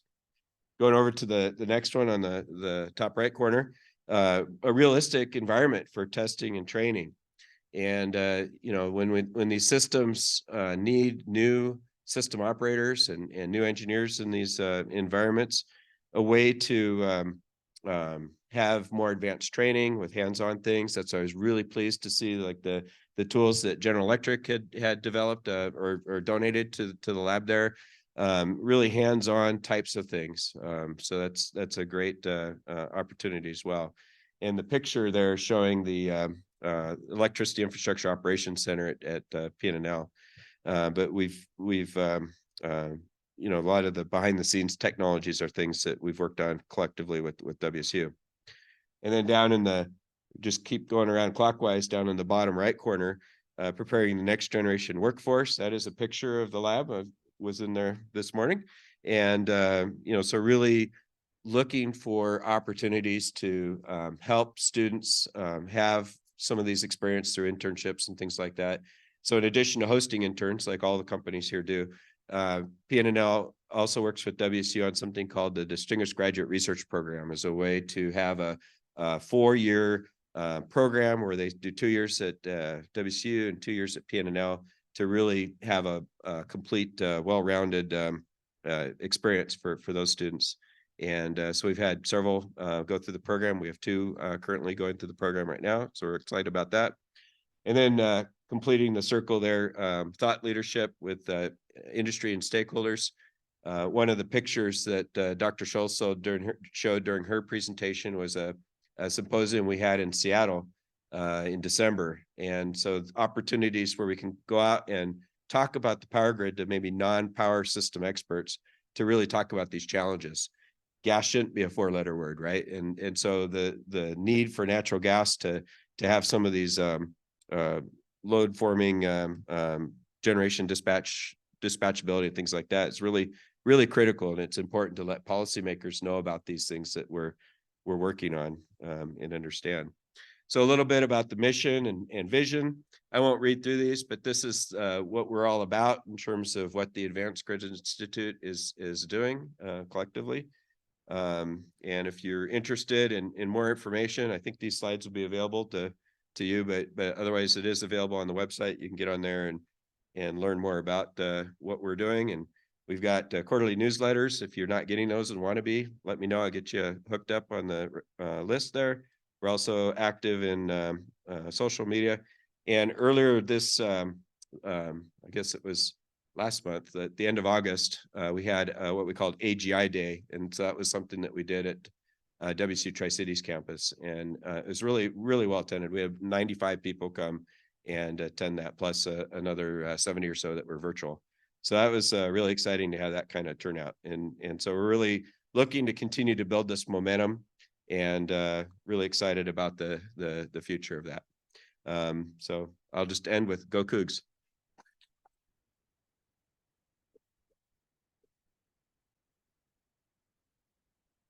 Thank you, Jeff. And again, we can take questions a little later in the Q&A session.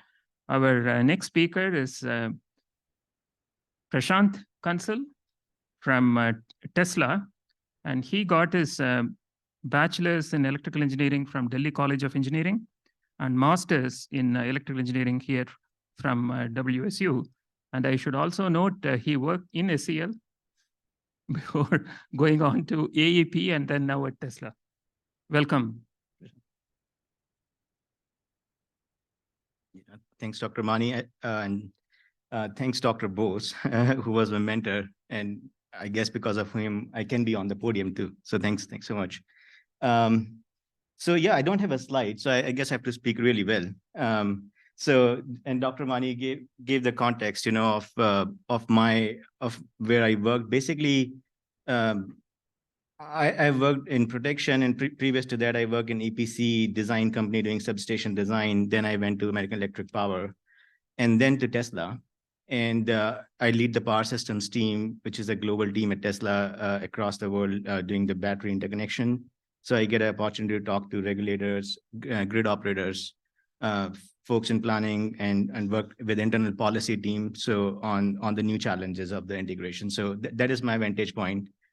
And I guess there are 3 things that are really in my mind. The first thing is electrification is happening at scale, and it's happening at a scale that I'm not sure everyone realizes, how fast this is. From the distribution side, EV is 100 kilowatt hour. That's a massive load in terms of energy. Solar PV is a thing. People are adopting it as a battery, residential battery.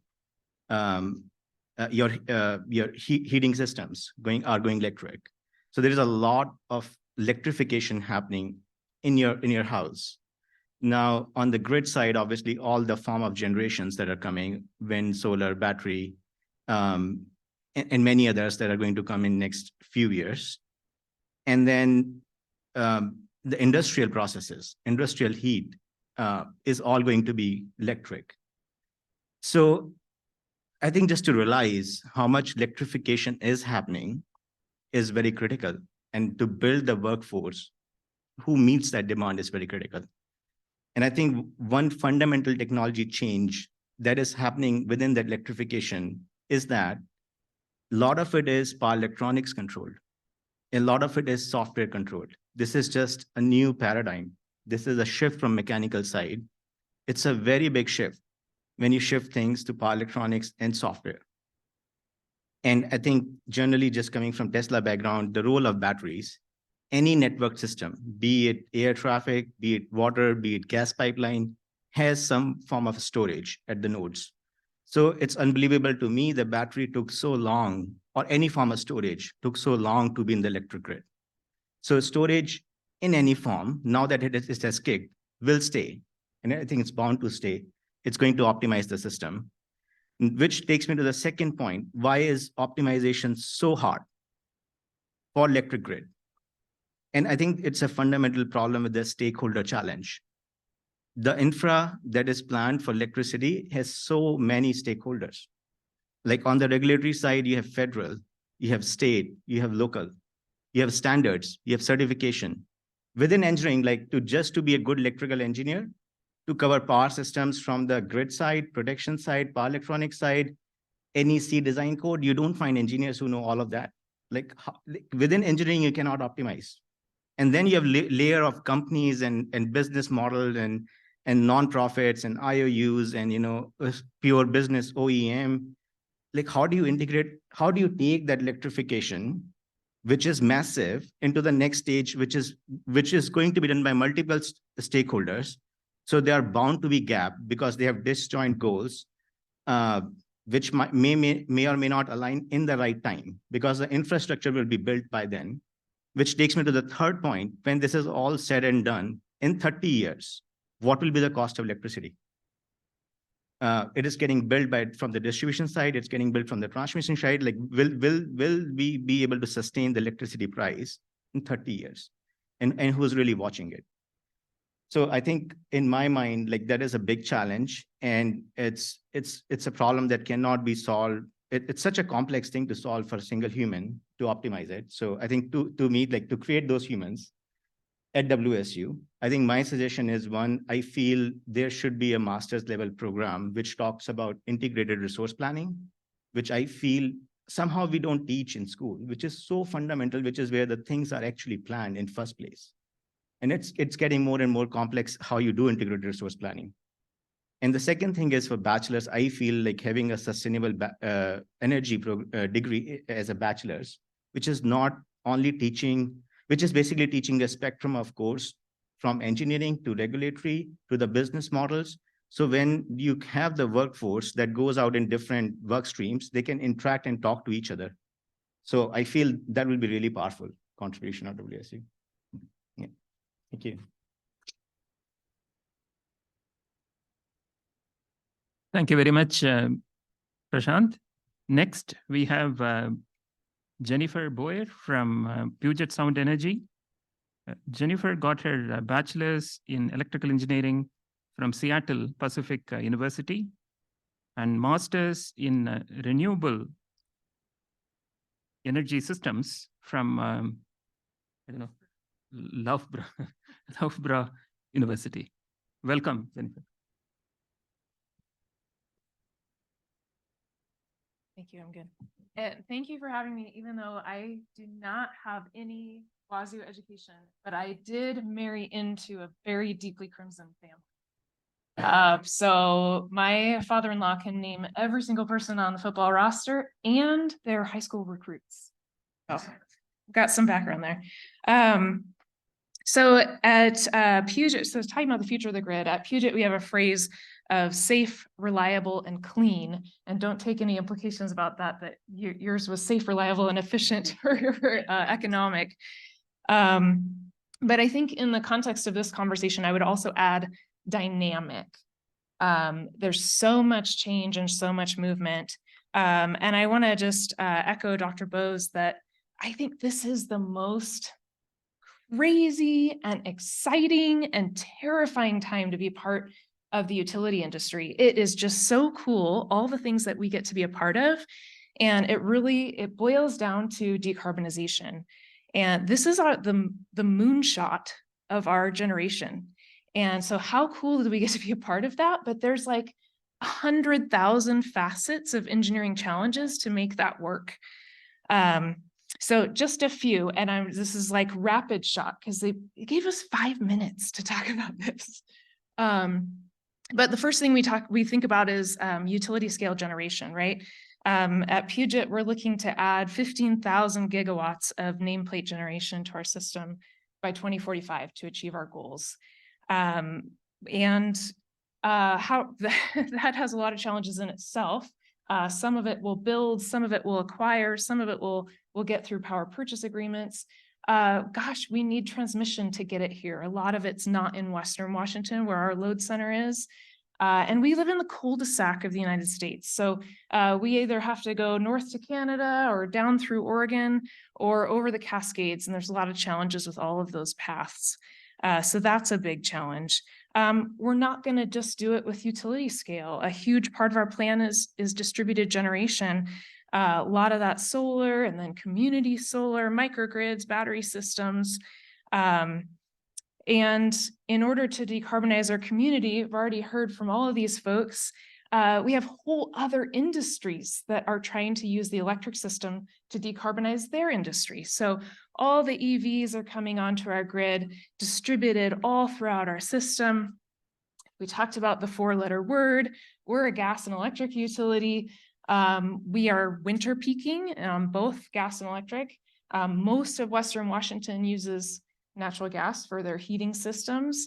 And so to give you an idea of scale, in the city of Seattle on a peak winter day, 2/3, I don't want to push the magic button. 2/3 of the energy delivered to Seattle is through the natural gas pipeline. I just want to let that sit. So at PSE, for our service territory, on a peak winter day, if we were to convert the gas system all to electric today, we would need to more than double our generation fleet, our capacity.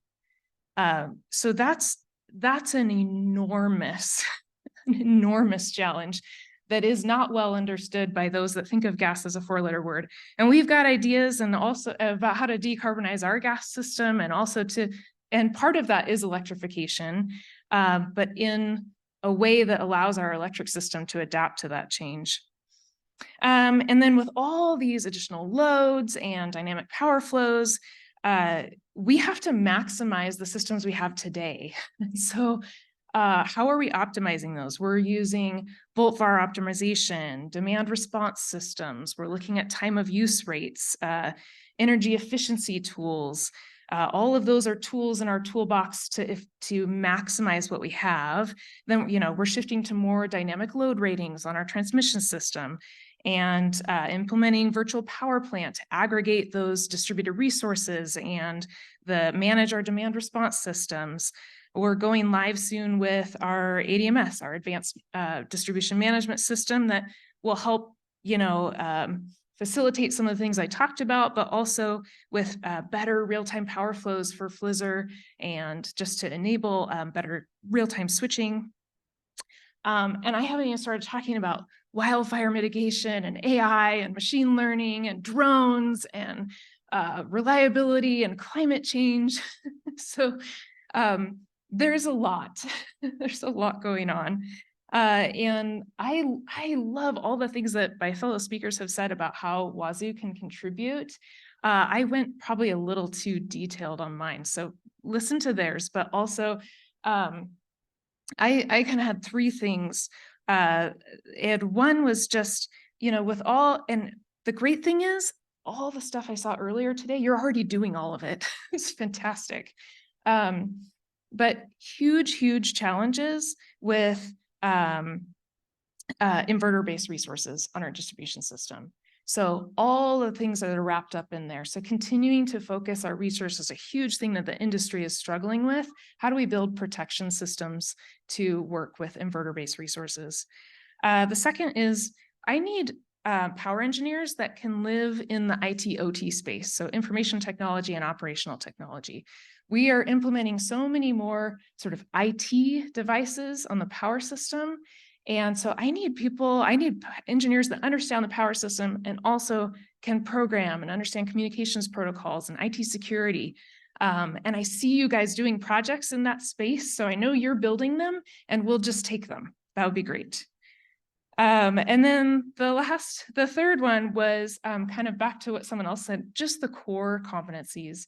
We continue to need folks that come out and really understand the power system, but it's, I think just to layer on that, it's to being able to see the big picture. And I think that was one of the cool things with the practicum that we've been able to do. A lot of the students that come out, they go, oh, I was deep in this one area, or I'm doing this research, and now I just saw the big picture, how they all work together. And that's really important for the work we do. So thank you very much. Appreciate it.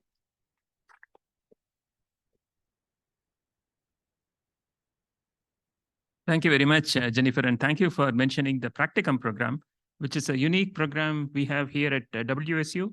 We send the undergraduate students all the way from freshman to senior year to power companies to work there for a week as an intern during spring break. So our motto is, why go to Cancun while you can go to a power company and have more fun? Thank you. And PSC has been a big supporter of the program. They hosted something like 10 students last year. So thank you to all the companies who are part of this program. And the funding for the students' travel for the practicum is provided by the Power Professorship or the equivalent today. So we thank the industry. And our next speaker is Manu Parashar from GE. And I should mention that the cool lab you saw this morning with the big displays, if you looked at the name tag outside, it's the General Electric Smart City Testbed. So GE has kindly donated software that we have in the lab. So let us thank GE for the support. And Manu got his bachelor's, master's, and PhD from Cornell University.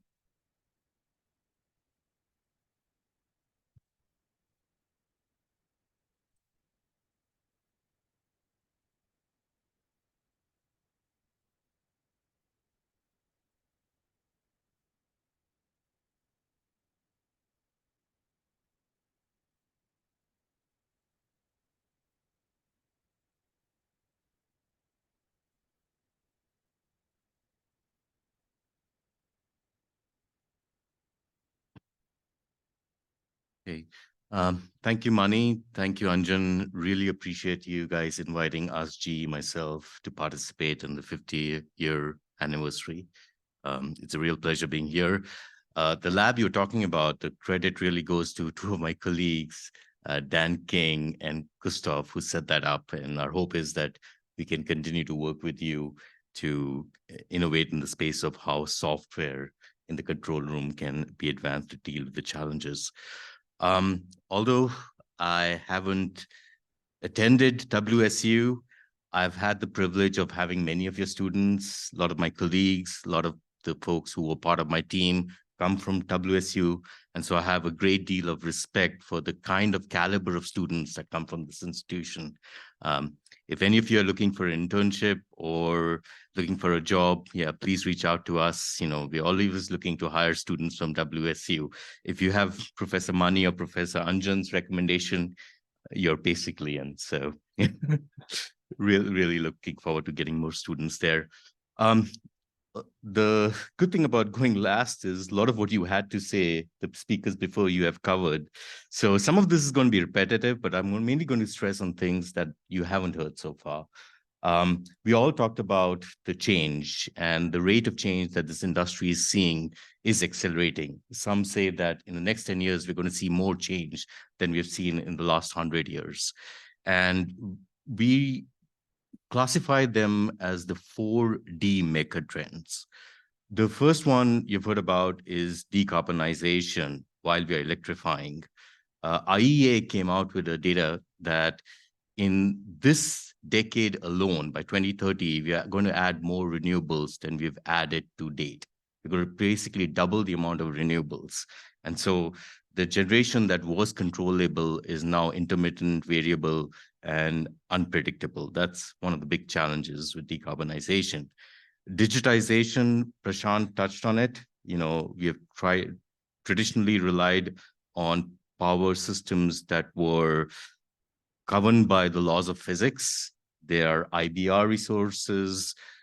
There's more software that's controlling the grid. And so digitization is another big trend.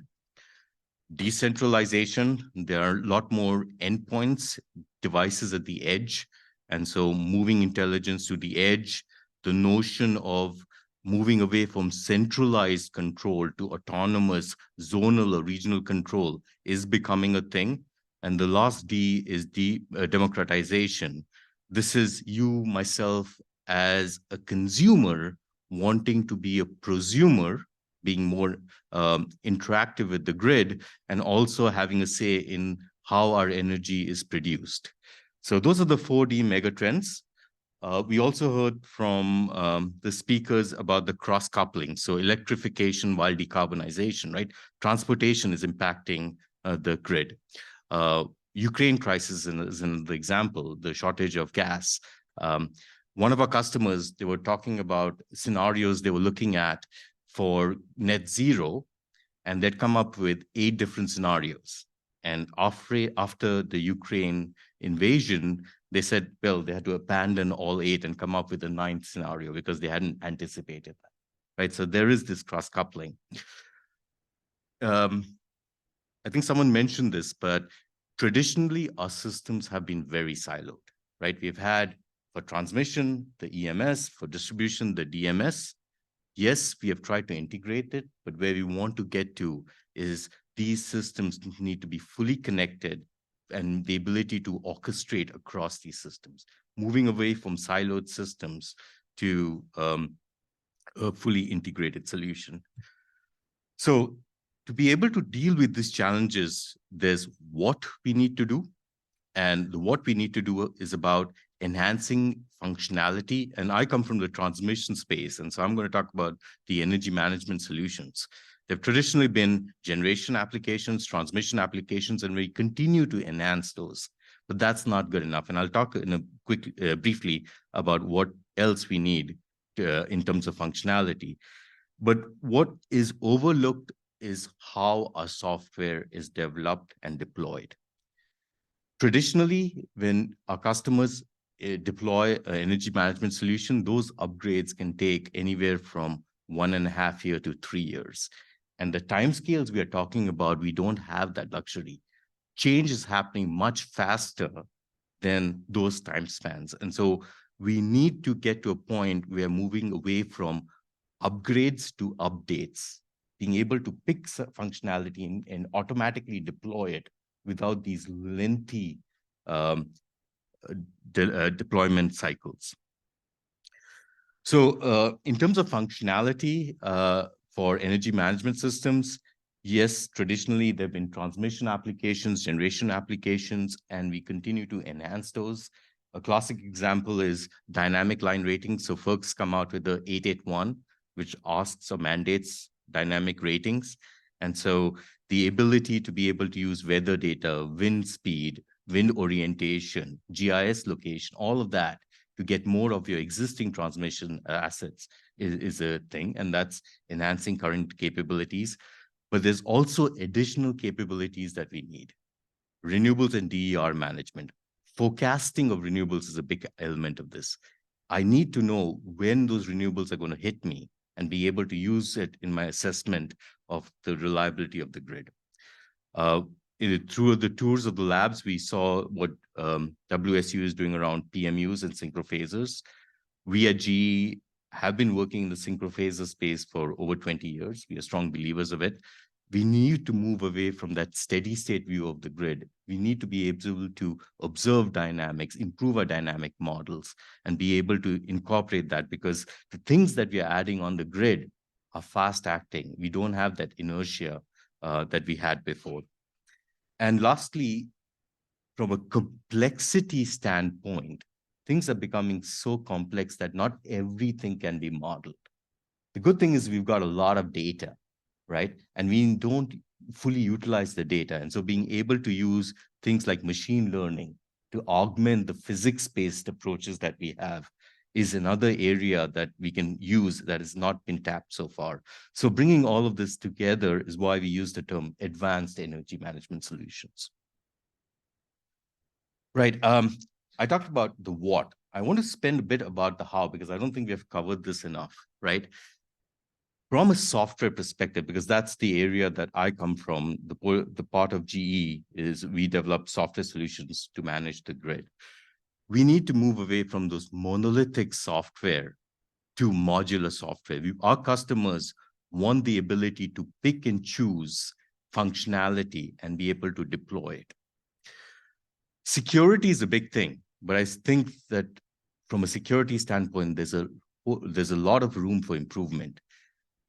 Traditionally, how we have done security, it's not built in, it's bolted on. And I'll briefly talk about how we are changing it with the microservices architecture so that we are building security in throughout every component of a solution. Moving away from managed software in terms of how we deliver it and deploy it to policy automated software. If you're going to be able to pick and choose functionality and deploy it in different environments, whether it's at the edge, whether it's on-prem, whether it's on cloud, there's DevOps automation that allows you to be able to pick and choose and deploy it and make sure without a human involved that the software version is what you believe it is and is consistent across all your environments, your development environment, your test environment, your production environment, what have you. And again, as I said before, like what we do with our cell phones, mobile devices, move away from these long, lengthy upgrades to quick updates. And it's all possible. And that's where we are going. So earlier this year, this was an initiative we were working on. And at Distributech, we launched Grid OS. It's grid orchestration software. And it's built on modernizing the capabilities that we've been delivering to our customers for a while. Some of the key elements here is moving away from very siloed data to a federated data with a single network model. Our customers are telling us that, to be able to tap into the capabilities, having isolated databases is not good enough. They want to be able to go across these different databases. We're moving towards a microservices architecture, and what that means is we have zero trust security built in. So every microservice needs to authenticate. It's not at the application or platform level, it's at the individual microservice level that we are doing this. And finally, we are recognizing, and we are not arrogant, that to go through this energy transition, we can do it on our own. We are hearing this from our customers. And so on this platform, yes, we want to be able to deliver our capabilities, but also allow our customers, allow our partners to be able to build capabilities as well. So it's as much about modernizing the software as it is about the functionality that we provide to the utilities. In terms of what I'd suggest we need from the students of tomorrow, what I appreciate about this university is the practical aspect of it. I truly think that a lot of the innovation is going to happen at the seams. And so being able to combine disciplines, whether it's machine learning with power systems, whether it's, I think Jennifer talked about it, IT, OT. So being able to understand power systems, but also have the software and the DevOps background is going to be very valuable. So being able to have that cross-disciplinary yet practical experience is what I believe the industry is looking for some of these challenges. Thank you. Thank you very much, Manu. When you mentioned the importance of 4 Ds, I couldn't just, think about faculty and students. The last thing we want to do is to think about Ds. Okay. Next, we have Gavin Darcy from Power Systems Consultants, and he has his bachelor's and master's in electrical engineering from MIT. Welcome, Gavin.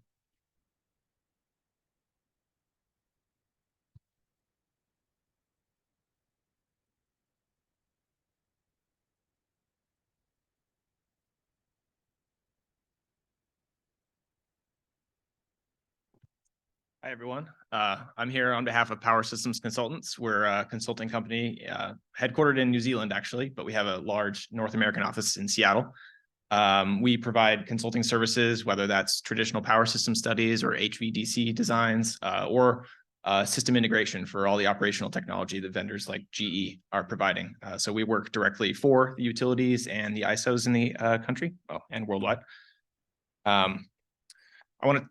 We also host a practicum session, as referenced earlier. So we had a contingent of students, both from UW and Washington State, come out to our Seattle office, and we went on some field trips. We took them around and kind of gave them a broader view of the industry than they might be able to traditionally get in the classroom setting. So going over our business segments, including our power systems studies group, our EMS and operational technologies group, even going so far as like looking into how business and marketing operates in the utility world. I'm proud to say that we're going to do it again this coming year. Our students this past year produced a paper that was presented at the PES poster session earlier this spring, kind of just reviewing what they learned and how much they, I guess, gathered outside of the classroom that they didn't even realize. You know, there are known knowns and known unknowns, and this was just a large amount of data that they hadn't even been exposed to in the past. In addition to the workforce, which is obviously a huge part of the changing utility space, we have renewables coming online. And I want to just touch on two FERC orders that are going to be in place by the time our current undergraduates are entering the work world. 881 and 2222, which are going to affect ambient line ratings and aggregation of DERs in the marketplace. So we're adding a dump truck of data here, and where there's data that can be manipulated in a malicious manner. So you know, there's room in the workforce now for all sorts of cybersecurity experts, whereas 30 years ago that was one of the last considerations that you would do when hiring at a utility. We have AI tools as an important component of this, and I say AI tools thinking of them more as a probability engine here, not ever suggesting that the grid will truly be operated in an automated manner, but more that where you have mountains of data, you need a truly automated way to probabilistically work your way through that data. And so that's room in the workspace for data scientists, machine learning experts, again, people that may be power system adjacent, but as a communal global effort, this is a huge new paradigm that we're entering here. We are blessed in Washington State to have a lot of renewable hydropower, but not everyone in the world has that. So calculating how we get a distributed grid to get a full black start from zero is a real challenge that I think our students today are up to. Personally, I have to say I'm a bit of an outsider here. I moved to Washington 5 years ago, and I've never actually been to Pullman before today. I knew that Pullman was notorious for passionate football fans and a world-renowned power systems program. I have to say today has lived up to that in an insane way. I come from Boston, actually, which is, I think, the most collegiate dense city in the country. There's probably like 30 colleges around there, and we have nothing in the that can possibly compare to how Washington State operates its power program here, in the practicum especially. Thank you. Thank you very much, Gavin, and thank you to all the speakers. Now we have about 10 minutes for Q&A session. If you had any questions for any of the speakers, now is the time. I know starting from Dave, there were several interesting, controversial statements. So now is the chance to hold them to their opinions and comments. And there are two students who are going around with mics. So just raise your hand and we can bring a mic to you. Yes.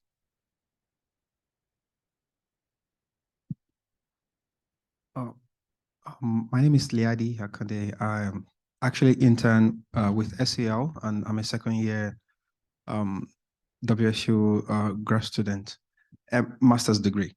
My question is actually for Dave. I know you you said if we want to know about what you think on using AI and on Power Grid, that we should meet you at the reception, but I feel we should hear it here, right? I mean, if you could just give us like an insight into what you think about AI on power systems.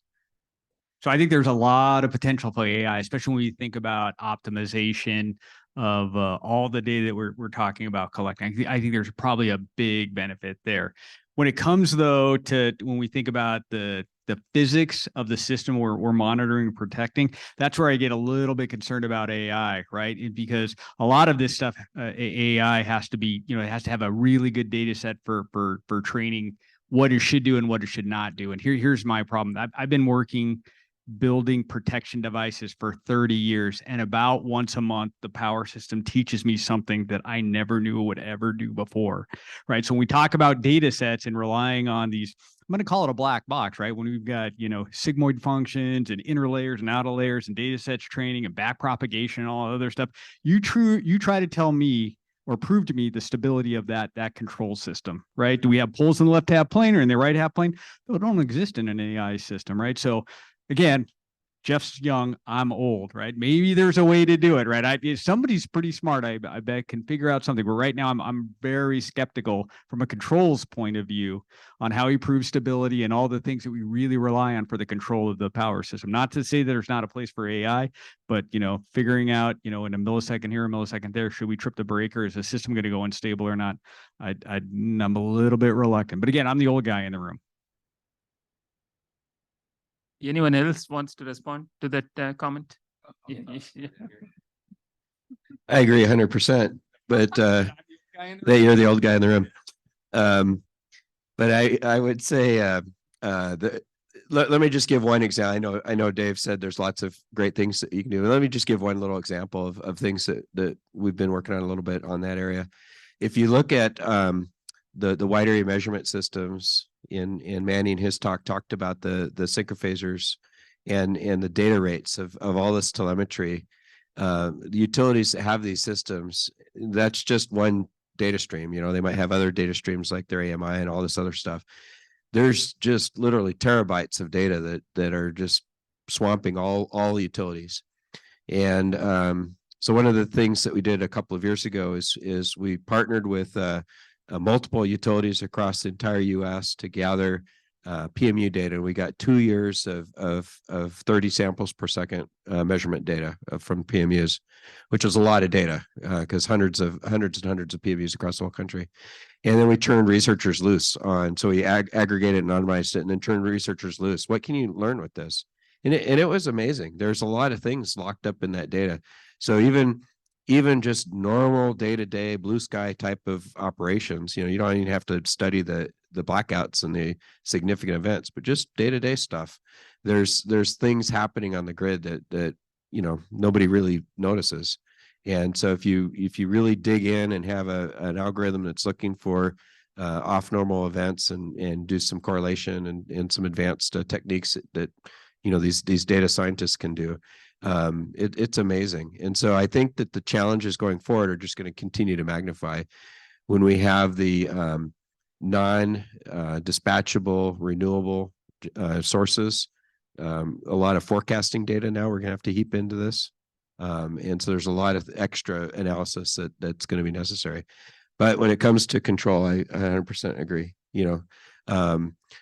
Control has to have some determinism associated, I guess, in my opinion. So when we're doing things that close the loop and it has a feedback control, I think that's, if you have an AI algorithm in there, I think that there's some danger associated with that. Just one comment. Now, what is it when is it ChatGPT when it gives you an absurd answer? It's a hallucination, right? It's not what they call it when it just goes berserk with the answer. So can you imagine trying to sit in front of a PUC or ISO or somebody saying, well, my protection system had a hallucination today, right? It's like, I don't want to be that person. But Jeff, I think you make some other good points too, right? I think volt var optimization, when we have PVs and EVs and all these other devices on a distributed grid with all these data sources, I think IA is probably a good idea for an optimization problem for volt var as an example. Yeah, thank you. Yeah, next question. Yeah. Yeah. Yeah. Oh, sorry. Yeah. Follow on question to that, actually, us engineers like to have deterministic, and you use the term deterministic answers. But actually, with all the things that we just finished talking about, you can't get them. The only thing, closest thing we can get is some kind of stochastic result. So what kind of tools do you think we should have if not AI? Okay, I would send this question to Manu because he is the software person. Yeah, I guess that I'll take it two ways, right? The one aspect of it is going back to AI and ML. I totally agree with what Dave and Jeff said. Automation, yes, that's not the role for AI, but assisted is definitely a role for AI. I mean, the reality is operators, it's an aging workforce. You have young operators coming in, and they need a partner. They need something that can help them in terms of guidance. And I think that's where AI and ML can help, right? Right now, we give operators tools, but some way of providing better guidance, showing the right information. There's a fear of information overload with the number of alarms. And we were involved, GE, in the DOE project that Jeff was talking about. And where we were using the VAMS data or PMU data was root cause analysis, characterization of the events, and even looking into causal events or causal associations. So that's something that can help as well. Now, going back to the other aspect where you're talking about stochastic and probabilistic, I definitely think there's a role to play there, because the reality is we traditionally have operated the grid looking at n-1, which is, looking at the most credible contingency that's in the system. But we need to get to n-1 cascading contingencies. And I don't think we can get there without moving away from a very deterministic mindset to a probabilistic mindset. Absolutely.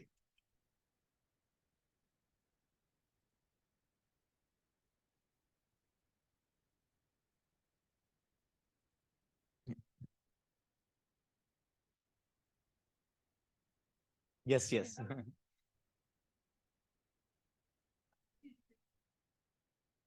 Oh yeah. So I think the one thing is in my mind, a master's level program on integrated resource planning, which is how a lot of the capacity expansion is done through a utility process, or even in some cases in like state commission process, which is something like I find very interesting. Like it's the heart of where the process really starts. And I don't see degrees around that, and it's getting very complex because it's not just optimization around finding can you serve the load, but also the policy aspect of it.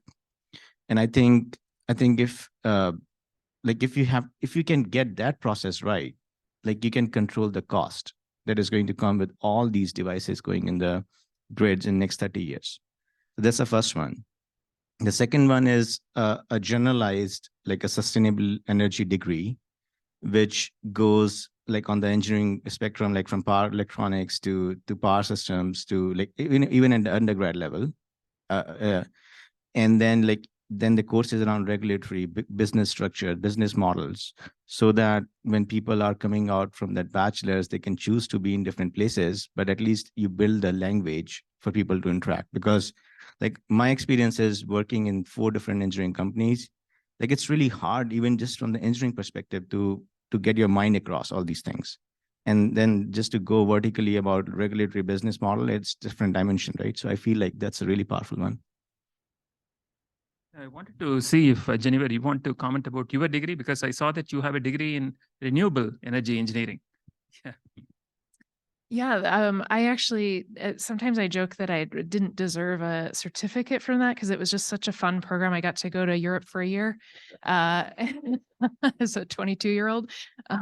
But it was a pretty unique program. It's still being run today. It's organized through an organization in Brussels that took a bunch of European universities that had renewable energies programs, which there weren't a lot at the time.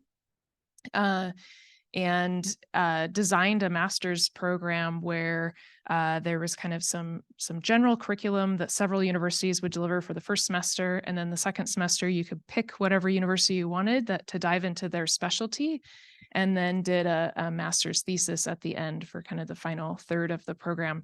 And so I started in Loughborough University. I did not know how to pronounce it until I got there in England, and then went to Kassel, Germany, where it's another kind of Pullman-like university town where I studied. They studied kind of hybrid systems, looking at off-grid implementations and real focus on appropriate technology. So I love hearing from Noel about electrification in India. I got to do a project in the Gambia in Africa for electrifying. One of the first things that you can do that's powerful for community is electrifying their health center. And so I got to design a system, a hybrid system that was a diesel generator and a solar panel system for their health center in the Gambia. Yeah, thank you very much. I'm very glad our dean is here when you make those suggestions about new degree programs. Yeah. Any other questions? Maybe we can take one more. Yeah, Anjan has the last word or last question. Since we're talking about degrees and type of background you need for industry, I mean, this is probably the most common question I get asked out there is workforce. And I get asked it because I'm from a university and I know how to solve this, which I don't. I mean, but you know, I can't remember a time when workforce was not an issue because. And especially in this kind of area where you talked about the IT/OT interface. You know, when we first started building control centers in the 60s and 70s, I mean, this was the big problem. You know, we were talking about that. You know, can we get a power engineer who can code, or can we get a coder who you have to teach power engineering? And you know, this is, but it takes, and even today, after all these years, you get the same question back. And even though, you know, everybody uses computers, you still have this thing about, in fact, the words change. You know, people start talking about smart grid as if what we were doing before the 90s didn't count. and so, you know, I always maintain that, you know, you can teach a power engineer how to code, but try teaching a bits and bytes person phasers, it'll never come through. You know, so if you look at the community, you know, most of the people who are doing applications development, they're all. So the question then is, how do you find these people? And maybe you can. I'll assert you are never, ever going to solve that problem. You have 4 years, right, to go through to get your undergrad. If you can learn how to learn, right, understand Maxwell equations, these things are never, ever going to change. Now, cyber is going to change, whether it's Radius or LDAP or 256 AES or that stuff's going to change from year to year. And I'll think, teach kids the fundamentals, make sure that they have this curiosity, and the rest of us, I think, will teach. All right, I need to spend some time teaching about IT/OT stuff. Now I'll teach you about power system. I have seen some guys that were and gals that were programmers that actually became power engineers at SEL. So they can go that way too. It's not often, but we can. I'll just say something too about one of the things I really, really valued about my experience going through the program at Washington State University was the ability to get out of the classroom and actually see things in the field and see things in application. You know, the practicum was talked about, but that, you know, to complement the fundamentals, I think that's really helpful for students to sort of see all these things put together. And so that, I think, is another way to help. So as the fledgling engineer who deserves none of the esteem that the rest of this panel has, I can say we are at an advantage right now. I think a lot of university undergraduate students are kind of moving away from the chic consumer facing like software engineering. You know, no one really wants to develop their own app anymore. Meanwhile, like everyone is a lot more concerned about the climate. And so I think that if as an industry, particularly utilities who may be in a better position to like resource locally, you promote your brand and awareness a little bit more at the university, you'll make people aware. Because frankly, like most high school students don't realize who their power company is. They just plug something in and expect it to work. It's not till maybe they get to the end of college that they even realize like, oh, this whole system is all interconnected and has all sorts of players in it. So I think that we are at an advantage right now. We do have the ball in our court where people are starting to take notice, and it's on us to kind of promote that a little bit more and say, hey, look at all these opportunities that exist that didn't necessarily before. Okay, on that positive note, I think we should thank the speakers for this session. It's been a wonderful session, and thank you all. We will take a break now, and we will reconvene at 6 o'clock in the Gladish Community Center gym. And I should tell you a secret, the banquet, the bar is now a hosted bar, and the president's office is paying for. We didn't print it, but since you are all here, we look forward to seeing you soon in the banquet. And we should thank the president's office for the generous hosting. Thank you.